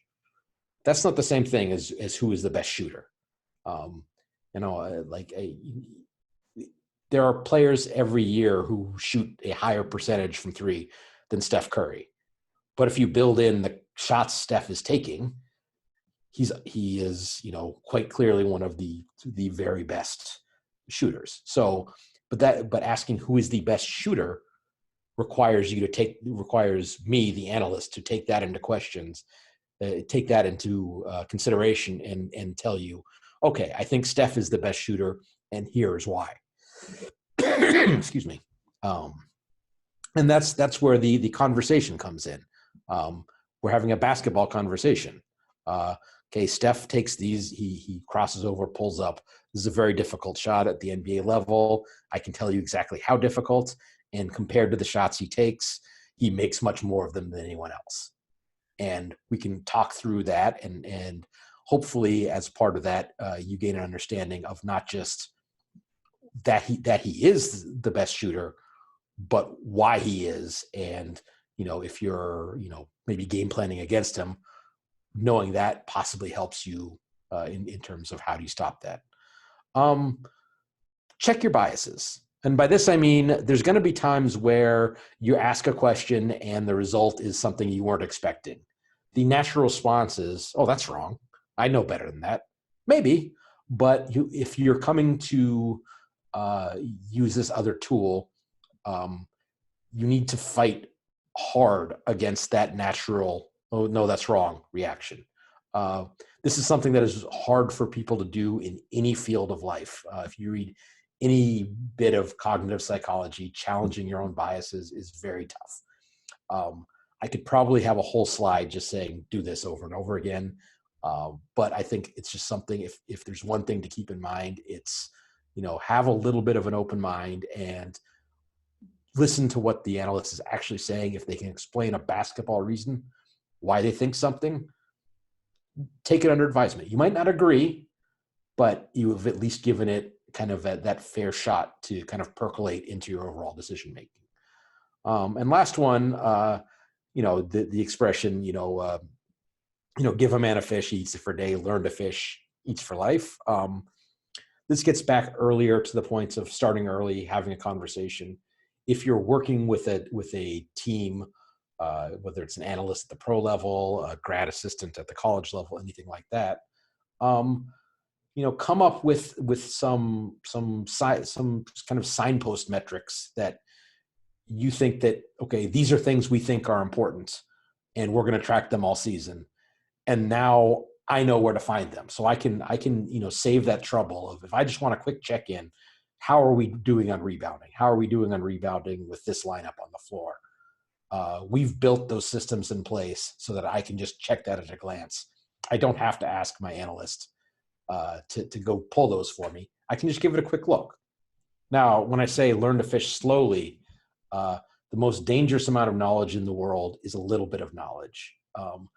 If you at the height of wisdom is knowing that you know nothing about a topic, and the lowest point of wisdom is knowing a little and thinking you know everything. So if you kind of start to educate yourself in this area, just remember you're always going to be learning more, and you're going to know the least when you just start. That's kind of all I had prepared. So I just wanted to finish. What time was it? Question time. In honor of The Last Dance, I figured give Cliff Livingston a little bit of a shine there. If you got more questions, comments, individual, I know again there's a ton of different levels of play here, so I wanted to make myself available to questions offline. Any of these ways of getting at me, if I can cheap plug, we're offering a 90-day free trial at The Athletic right now. Subscribe. My stuff is great. And I guess we got time for questions now. Thank you, Seth. That was great. Get back here. I'm going to lead it off with the question. Let's say Tommy is named the next head coach of the Knicks, and his beloved Knicks. They've had a couple tough years. And you're trying to get me in trouble here, aren't you? No, I'm not. Not at all. I'm not going where you think I'm going. I promise. You don't have to name any names. No. And you are the GM. Somehow you're the decision maker. And I want to know, we have Cal's on the call with us, and he works in our analytics department, and kind of similar role as Dylan, and they interact with the staff a lot. And, I know Dylan has some meetings with the staff, and Clay was with us in LA and was kind of a liaison, one of our assistant coaches, but also a liaison type for our staff and the analytics department. I just want to know, what you've seen from across the league, what you think the best setup is and why. It's not even an analytics question. I think it's just a processes question. And you don't have to go into any details. You can talk about your experience or not, but just from a general point of view. And then I can even start by telling you what I think from more of the coaching staff side. But just at a high level, again, I think that I think Dylan quoted you earlier as saying it's not the right page, it's the same page.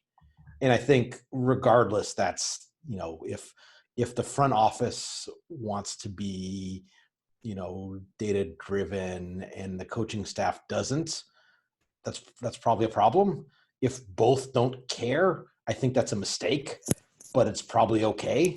And then if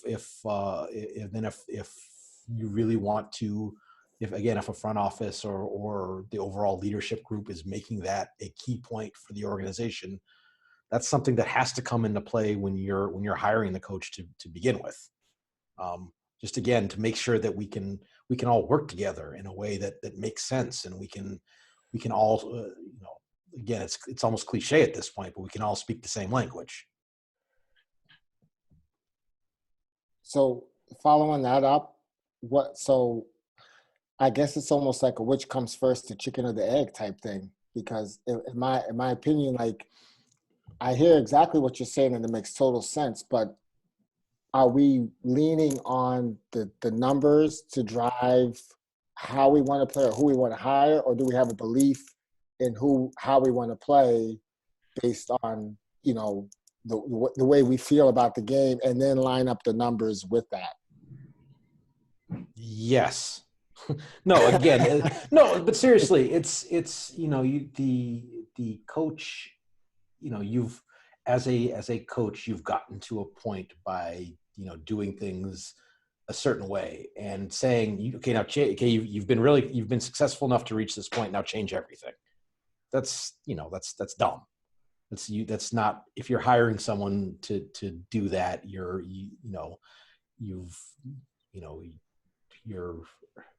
I don't know, putting, monster truck tires on a Ferrari or something like that. Like, you can do it, but why? So but at the same time, there is a certain amount of meeting. I don't even want to say halfway. I'd say more than halfway. It's at least with the way that most basketball teams are set up, and just the nature of how information flows to players. The analyst has to come to the coach more than the other way around. I think from a front office standpoint, it works differently, just because the way you're dealing with those decisions has kind of always been at a little bit more of a remove. So you can almost enforce more of a process that way. But I think that finding how this information fits into your coaching style is, you can move a little or a lot, but you still have to stay true to how you operate. So, and another thing I was thinking also, like, how was that for a non-answer? The chicken or the egg? Yeah, no, it's hard. Know, right? No, if it was easy, everyone would do it, and that's why we have these conversations never stop, because it's hard. I think some of it, like for me personally, what would help me in that situation would be how you would communicate. How can you keep it simple for me? Like someone who I'm not non-oblivious to the analytics, but I just see numbers. I know what I'm seeing, but I would value your stuff. But if it gets too complicated, you're going to lose me. And then I'm going to get bogged down. Just like we want our players not thinking. Yep. I don't want to have to be thinking, oh shit, is it this form or should I be in this? You know what I mean? How could you do that? Let's talk that. And that's why I say, let's talk about basketball. Mm-hmm. Let's ask me about, don't ask me a stats question, ask me a basketball question. And from having those conversations with you, I'll develop a sense of, hopefully we, as you work together a little bit, you'll kind of, okay, there's always going to be initial, how full of shit is this person? And once you get past that, there's a little bit of trust. I've done the work. I'll show a little of it, but I won't show too much because I don't want to bog you down. But here in basketball terms is why I think this is the answer to the question you're coming to me with. And sometimes that may involve me showing you a chart. Sometimes it may involve me showing you a table. Sometimes it might involve me showing you some film clips. Sometimes it just involve us walking down to the court and me pointing at spots, and that's, and we have a discussion, but everything's centered on the game of basketball, because that's where you live. And that's the only way that you're really going to, internalize it. People, there's been any amount of research that people, you shouldn't feel bad about not being able to kind of onboard statistical information. People are bad at that. Now, if you tell someone a story that involves that data in a context that they understand, then you can come with. And so that's why, if we keep the conversation about basketball, we can do that. Does that make sense? That does make sense. And I think that actually that touches base to one of our previous discussions when we were talking about strength and conditioning. I think the way that us as coaches would have more trust with a strength and conditioning guy, if we just stuck to load management, here's why, so strength coach, the more that you as the analytics person know basketball and we know that you know that, it's easier for us to trust and listen and buy into you, Sorry if it's breaking up. I'm up No, here. no, I'm no, in the I, mountains right now. You know. no, I think that's right. I think that a lot of the reasons why, at least in basketball, there's actually kind of, it's taken as long as it has to get kind of all the way up and running, is kind of the first wave of people tended to be kind of, more economist types who didn't know basketball super well. So it was very hard to bridge that language gap. And I think teams are starting to do a better job of hiring people like Dylan who have a strong basketball background. This is something that baseball has started to do really well, is like ex-players who have played in kind of an analytics era. They now have roles with teams where they are the numbers whisperer almost.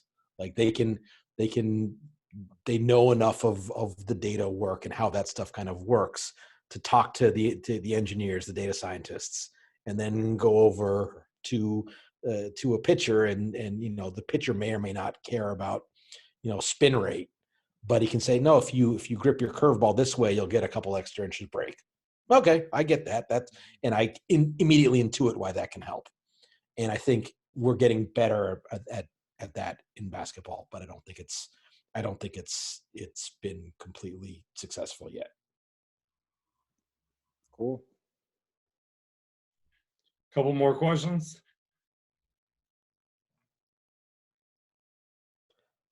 Cal just has a look like he wants to Dive in, Cal. That's why you're here. What's up, Seth? How's it going? Beard looks great, first of all. Thank you. Appreciate it. But I guess a question I have is because I think, guys, this is my first season working with Jonah and the coaching staff. I think one of the biggest hurdles that I had to overcome was the communication aspect, like you were saying.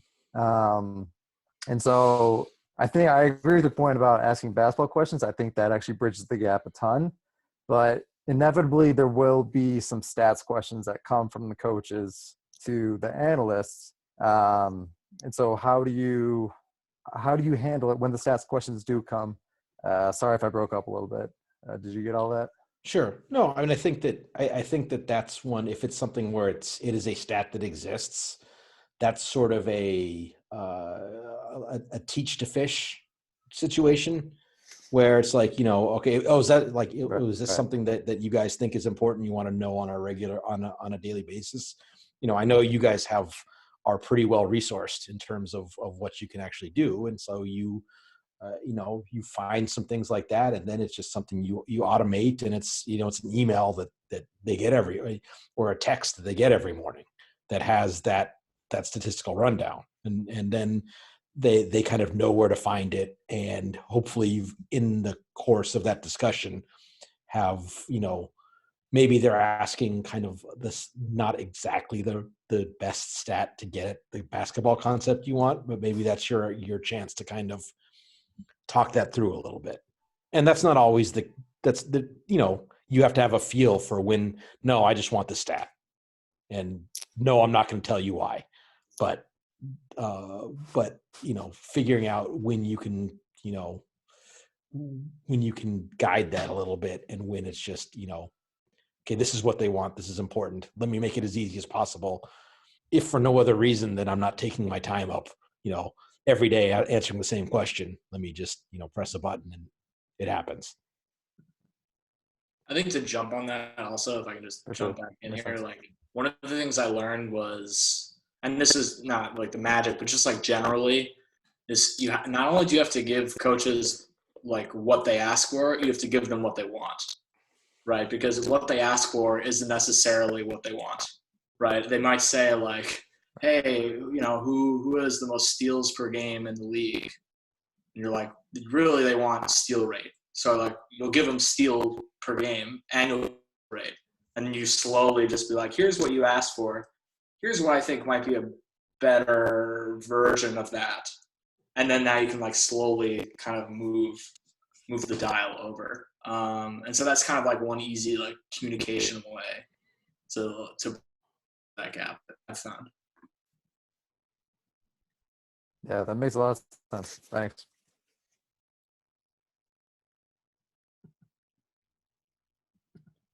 One more question.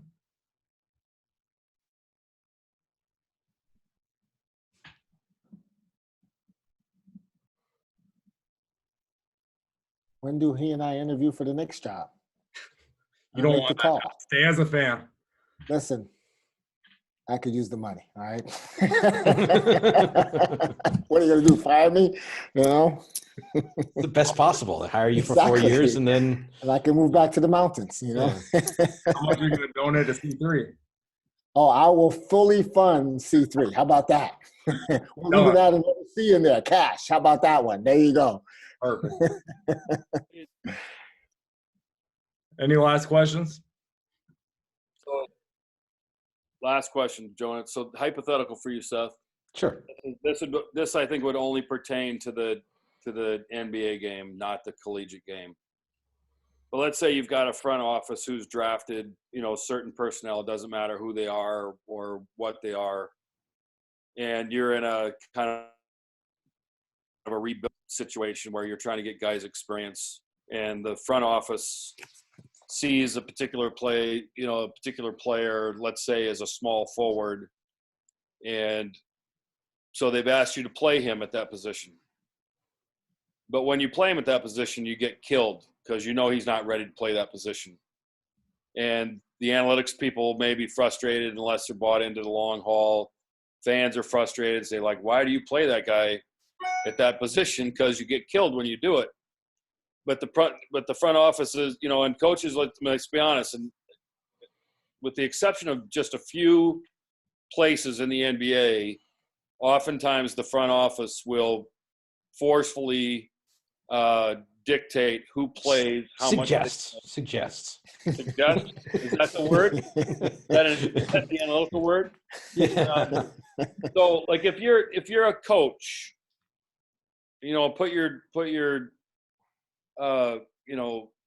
put yourself in their shoes for a second. Go, Jesus, we get killed when this guy is out there. He can't keep any threes in front of him. He's really a 4. Like, how do you massage that from an analytical standpoint with the coaching staff? Because they're being thrown to the lions to a degree. I mean, first of all, and that's sort of a discussion that was always well above my pay grade. But if I was in the position where that was kind of I think it's honesty. Hey, look, we're in this situation, and first of all, let's try it. Yeah, you have good reasons to think it won't work, but if it does work, it's great for us long time. And we know that this isn't maybe the best way for us to win tonight. But we hope it'll provide some useful information for us to either be better with our current roster or know that certain things just aren't going to work long term and we need to move on. And so getting that information is valuable to us. And we know we're putting you in a bad spot, and hopefully there's enough trust that recognition is enough to know that obviously the underlying question is really, hey, if I do this, are you just going to fire me because we lost? And that's a tough spot. And again, hopefully there's a good enough relationship where you can be honest about what's going on. And yeah, this is probably not going to work. We see all your complaints about it. But we have other kind of organizational reasons that perhaps supersede, the night-to-night stuff, and work with us here. And I can't. There's nothing that we can that I can say that's going to make you feel good about that as a coach, right? But hopefully, I can at least be honest with you so that you can at least understand what we're doing. Is that fair? Yeah, I think what would be more fair is if, because front offices clearly do this, and And it'd be even more fair if they'd go to the media and say, listen, we know we're asking this guy to do things that aren't necessarily conducive to winning right now, but we think for the long-term development of this guy and the long-term development of our roster, we're experimenting with this. We want to see what's happening. But it always just seems as if the coach is the one out front taking the bullet, and they don't typically your point to, are you just going to fire me at the end of the day? It's typically that versus, hey, throw another year on my deal and I'd be glad to play this guy wherever the hell you want me to play him. Because it's usually like, he's lost the team or, he can't manage the roster properly or whatever. It just has always seemed to me where the front office they bow out with that stuff. When in a lot of situations, we all know that they may or may not exist. Like, okay, if that's what we're doing, then step out there and tell everybody that's what we're doing. I can't say I disagree with you. Not saying I've ever been in those situations, but no, clearly. I hope you guys save your money. Thank you, Seth. That was awesome. To finish up tonight, some of you guys know Russell Wallach. I know, Tommy, you had the chance to coach him. And I was talking to him this week just about, C3 and these collaborative learning series. And he made the really good distinction that collaboration is like an active endeavor, and it's not just a passive one of listening and observing. And since we've only gone for about 2 hours tonight, some of these last 3.5, 4, we're going to try something new this week, the breakout groups. So I'm going to break you guys into groups of 4. I think all of these groups have 4 people. And just take 10, 12 minutes and just go around. And I just want everyone to say one thing that you're going to take from tonight. It might be something you'll incorporate into your program, something that one of the presenters said that surprised you, something that you want to investigate further or you have questions on, or maybe even something that you disagree with. That's totally fine. But just take the time. Again, 10, 12 minutes and see what we can come back with.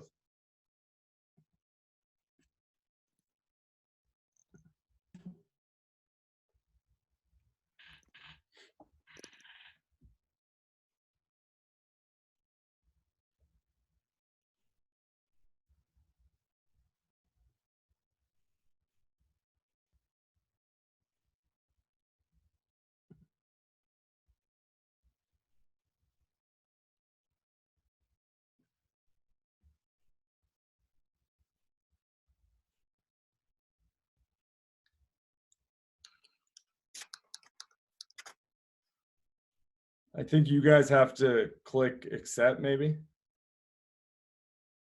or join.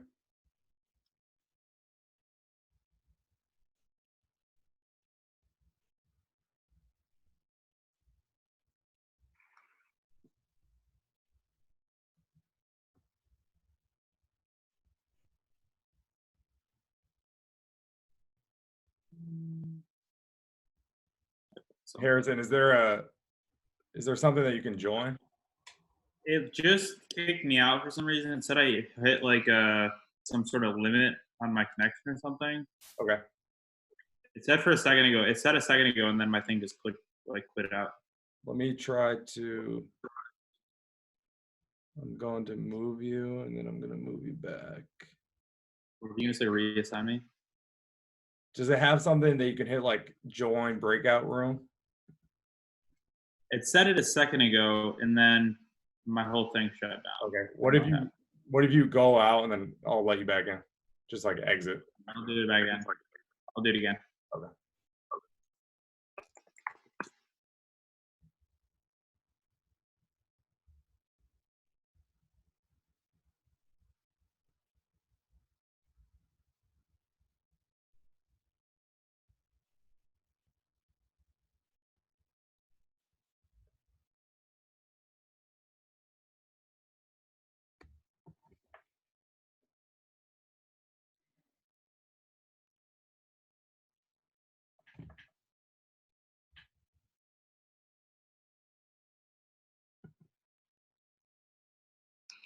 All right.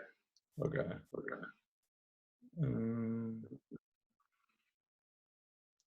Here we go. There we go.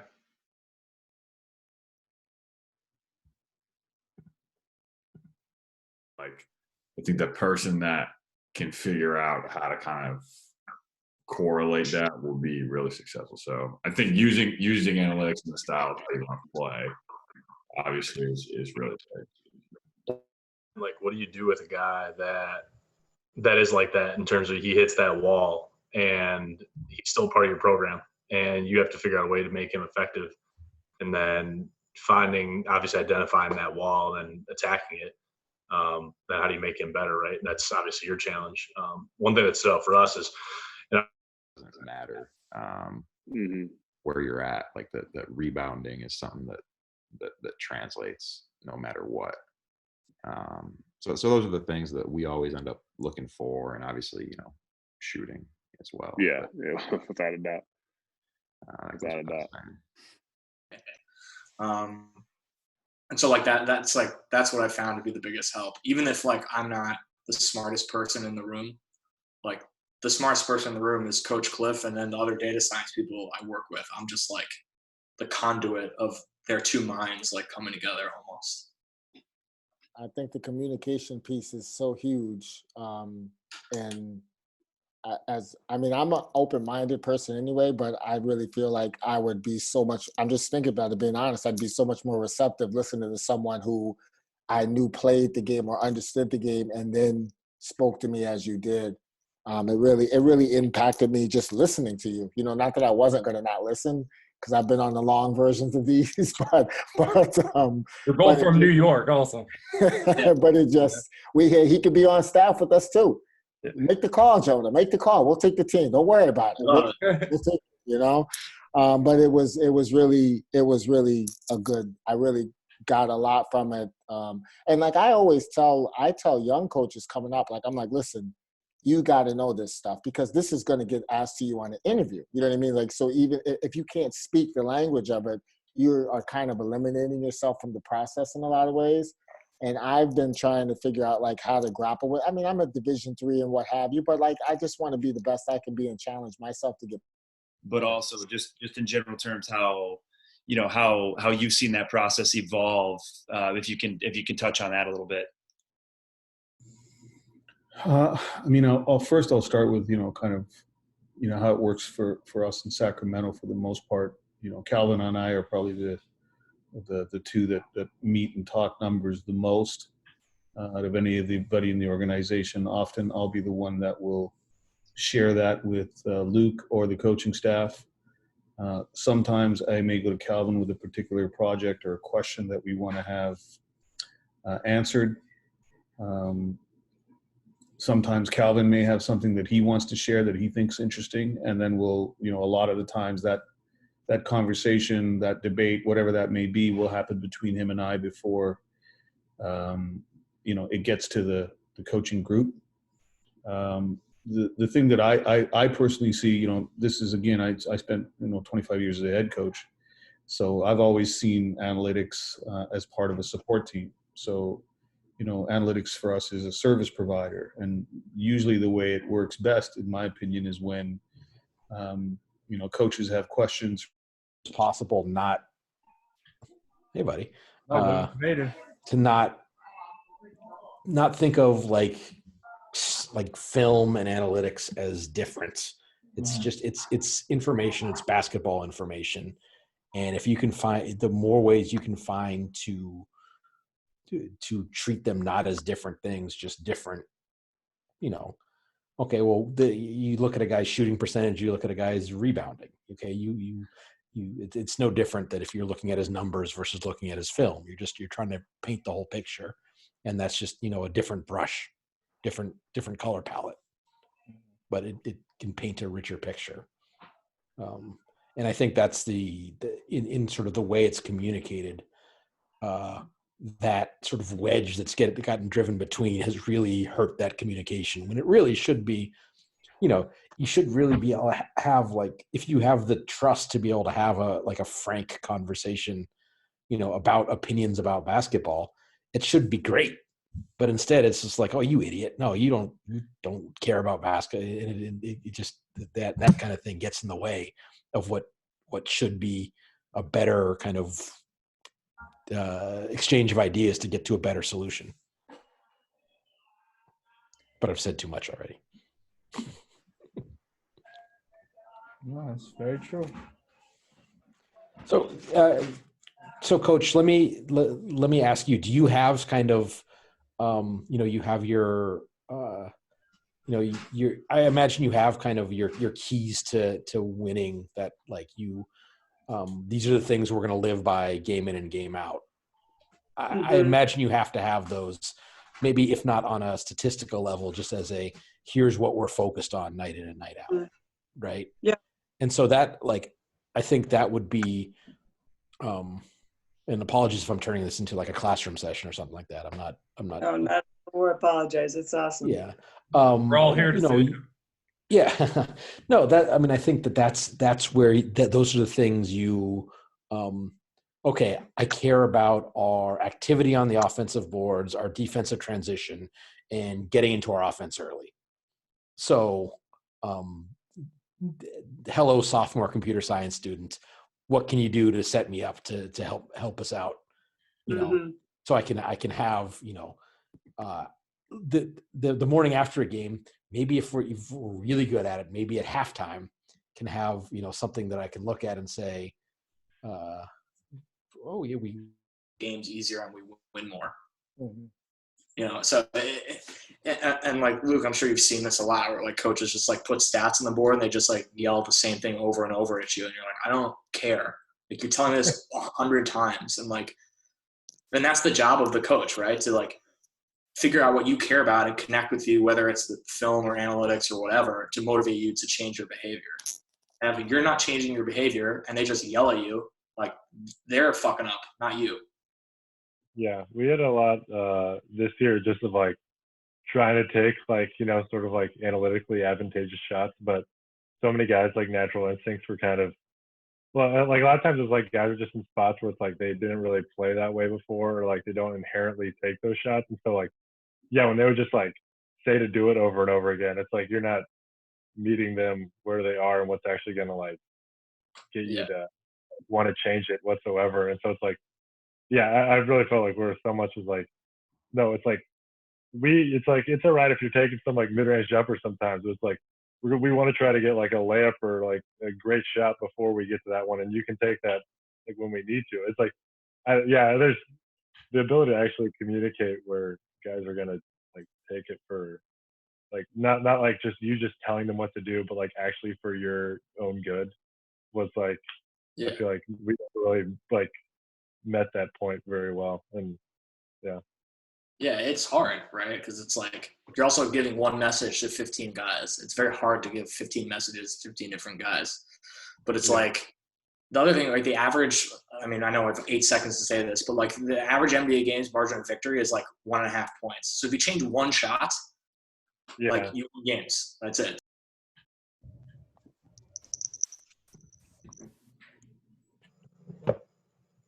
Back. Make sure everyone makes it back here. We lost Clay on ours at first. I don't know if he went back to the boardroom or what. Okay, he's or not. if he just booted Breakout him. Rooms are big time. You talked his ear off, and he couldn't take it. Oh, Clay. I thought Jonah just booted him. I didn't know what happened. How did you and Clay get put in the same group? Who was listening when you guys were? I feel sorry. We had Luke and Dylan got to talk too. They could retire. Dylan got cut off. He only had like 8 seconds at the end, though. Right? Here's Clay.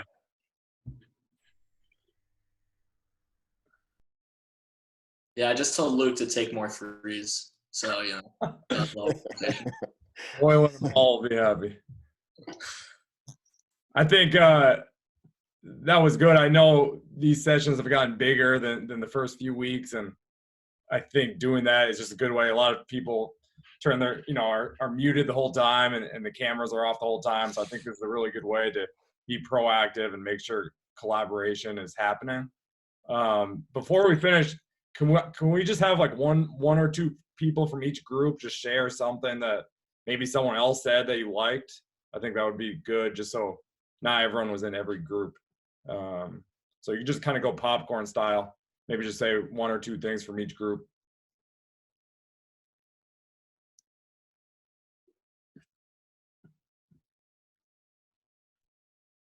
We talked a little bit about in recruiting with how you evaluate feel. And Tyler and I and Ryan were just talking about how hard it is to figure out if the kid has feel or not. And I think Tyler had a good takeaway with evaluating kids, talking about Clay transfers going up and, what tangible skills guys actually have, right? And, when the athleticism and all that stuff evens out, what is the kid bringing? And I thought that was an interesting point. And it's, something you got to think about even in the NBA too, going from college to the NBA, like what value is he going to bring to the team other than athleticism or something like that? Like, can he shoot? Can he dribble? Can he pass? Obviously, but like, does he do the little things? Like Tyler said, does he jump to the ball? Like, how does he guard pin downs? Like, is he consistently talking on defense? I think those things are important, and a lot of people overlook that in the evaluation process. So I'll popcorn Zach. Hammer.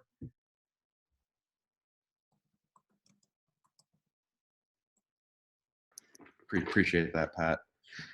We talked a lot about the issues, and not necessarily issues, but the idea of that conduit and disseminating information from that front office down in the analytics department into the coach's hands, and then ultimately into the hands of the players. What information needs to be had to them, and what we talked a little bit about was just having someone on staff that really understands those numbers and works in lockstep with both the players, with the coaches, and with the front office as well, with the analytics department, the people who are actually crunching the numbers, who can kind of serve as that conduit, like exists in baseball very strongly. So that was kind of the main takeaway for us, and kind of moving forward that whole deal. Anyway, Here's a question, just from, I know in baseball, like in Astro Ball, they talked about it a little bit. I don't know if Seth or even you NESCAC folks, like, are there NESCAC basketball players that are studying math or data science or computer science, like, or Ivy League? And are those people working in the NBA now? You got a whole squad from Amherst up there. Yeah, I mean, they exist. Yeah. I mean, a big chunk of Second Spectrum's like basketball engineering team are former MIT basketball players. Yeah. So yeah, no, this is actually something that I talked a little bit about, kind of mistakes that are made in kind of hiring, and I think that those are the kinds of a CS student who plays Division III basketball should be a superstar hire that's in like an entry level position for an NBA team, because of their ability to understand the basketball while also having the technical skills to crunch the numbers, because that gives them, they might not know everything about basketball analytics, but they know basketball and they can work with data, and in that environment they can learn the basketball a little bit, but they have a leg up on just having the feel of when something matters and when it doesn't. Because as Dylan talked about, there's so much data that just being able to quickly is like, nah, that's not a thing, is super valuable. Yeah, I think that, Seth, that's one of the reasons that Second Spectrum kind of blew Sport View out of the water. Like, they had guys that were intuitive about the game, and they could talk the game with you. Part of your presentation was, does he know the game? And those guys are, they brought a little bit of credibility from that standpoint, where they could talk pick and roll coverage with you, and you knew they'd played at least on some level. Zach, I don't know if you were going to popcorn to someone else, so sorry to cut you off. Yeah, I was. I was gonna pass the ball over to Jesse Miller. So, who, by the way, is coming to us from Germany. So I guess I'll look at my world clock, but I think it is 5:27 a.m. So she's the MVP tonight. And Darko, where's Darko at? He might have left.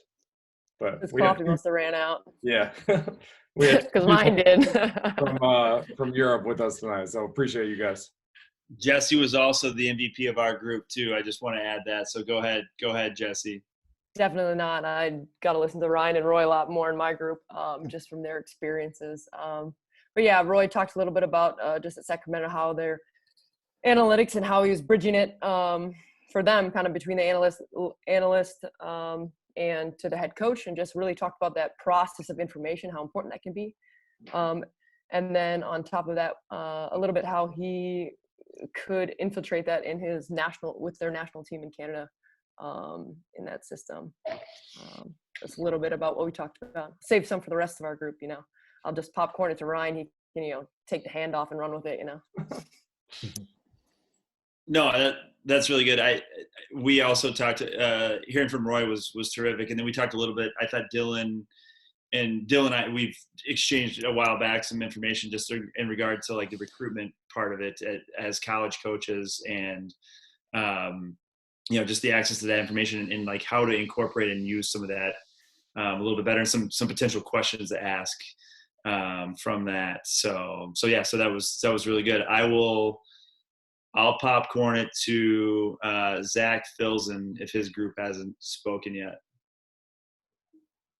We did go. Zach spoke on our behalf, but I think the other part we talked about besides kind of the dynamic in an NBA franchise was also just the recruiting aspect and kind of how I asked Zach, and Zach was asking me how this stuff translates to the Division III level. And I talked a little bit about like the more the recruiting side of things and kind of knowing what you want to look for and how to find under the radar guys when it comes to our process of the build. But then I kind of flipped it back on Zach and asked what's important to them at Illinois, and he talked about just kind of the ability to pass as a skill they view translates, ability to rebound. You can do it at a variety of different levels. So those are kind of some of the takeaways for me. So I'll popcorn it to my mother, Tammy Filson, if she's still on. Oh. Is she on? There we go. I posed the question to Seth because as a Division III program, just how do we pull together the analytics that aren't as extensive as some of the NBA and upper level, just focusing in on a few things that we can look at. And Seth talked a little bit about accessing our computer science people that are on campus and talking to them about developing some tools for us. Just talking a little bit about that, just to keep things simple for what we have available to us. So that was helpful. Raise your hand if your group has not been spoken for yet. Tammy, take your pick. Oh, Harrison. Go ahead.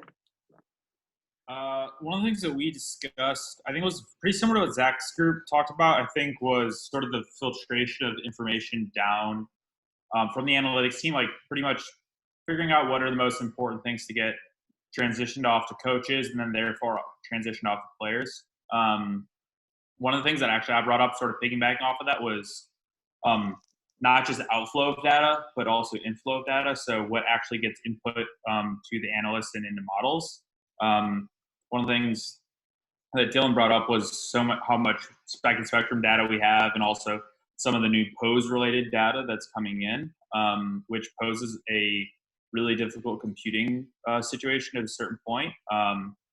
Models take longer to run. Computing resources are really difficult to come by at that point. So one of the things that's interesting is from an analyst standpoint is actually figuring out which data is necessary and which data is actually not necessary and using the most important things. to help, particularly if it's in a live situation. If you need to get something at halftime or in game to a coaching staff, you don't have 2 hours to run a model that you can, give an output to. So I think that's another sort of one thing to keep an eye out for from an analyst standpoint, but then also sort of filtering out further what goes to players. Is there one more group? Or is every group spoken? One more group. Dylan, you got it. Yeah, I just thought like what Luke was saying about like the translation to the player of analytics and just like how it like gets heard, right? And like coaches will often just say the same thing 1,000 times, and then behavior won't change. Even if like you have this perfect stat that proves your theory, like if the players aren't doing it, then who cares? So how do you like just talking through like how you get guys to change their behavior, and then also just like how you get guys, like Luke was saying, like guys take on new roles. Maybe we change styles because you only want to shoot threes and get to the rim, and like but guys are uncomfortable. They're not used to that role. Like how you get guys comfortable in that role, because it could be hard. Like if you have a totally analytic mindset with the shots you take, but if no one's been doing that their whole lives, like you can't just like flip a switch and change. So like how do you make that change smooth? Awesome. Thank you guys for participating in that. I think we all know, just like how we started, just in closing, that analytics is prevalent today. And, Tommy was talking about it either to the group or in his breakout group. Like he always tells younger coaches to understand analytics. And like, even if he's not the best at it, No, I'm the worst at it, actually. The worst. Just for the record. Like I said this during the strength and conditioning talk a month ago. Like analytics is just going to continue to improve and get bigger and better and more resources, like we've all talked about. So I really think it's on coaches to, like Dylan was talking about, there's the ones that have accepted it and are working with it, and there's the ones that have kind of cast it away to the side. And it's obvious that first group is the place to be. So I don't necessarily think there's one, like Seth said, like there's not one perfect thing. And if you want perfection, that's what we're all going for. But even if you have the perfect system and the perfect stats, that might be for a game or a season, and you have to continue to adapt and adjust as the game continues to do those things as well. So that's all I have. Clay's asking me desired donation, $25. Shout out to Jesse Miller. We accept cash, card, checks. I mean, anything. I don't know who's joining now. Someone. But the last thing I wanted to say is happy early Mother's Day, Tammy and Sam Quigley, when you watch this. And Zach, I hope you do something nice for your mother. And Yeah, no pressure now. Yeah, no kidding. Thanks, Jonah. Put you on the spot. No, but everyone make sure that you call your moms, if they're still alive, and do something nice for your wives and mothers,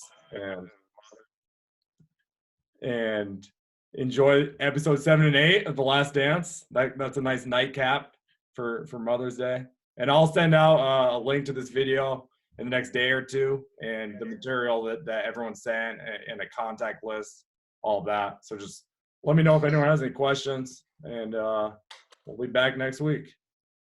Thanks, Jonah. Yeah, thank you. Thanks, everybody. Appreciate it. Thank you. Thanks for having me, everybody. Appreciate it. Seth and Dylan, thank you very much. Yeah.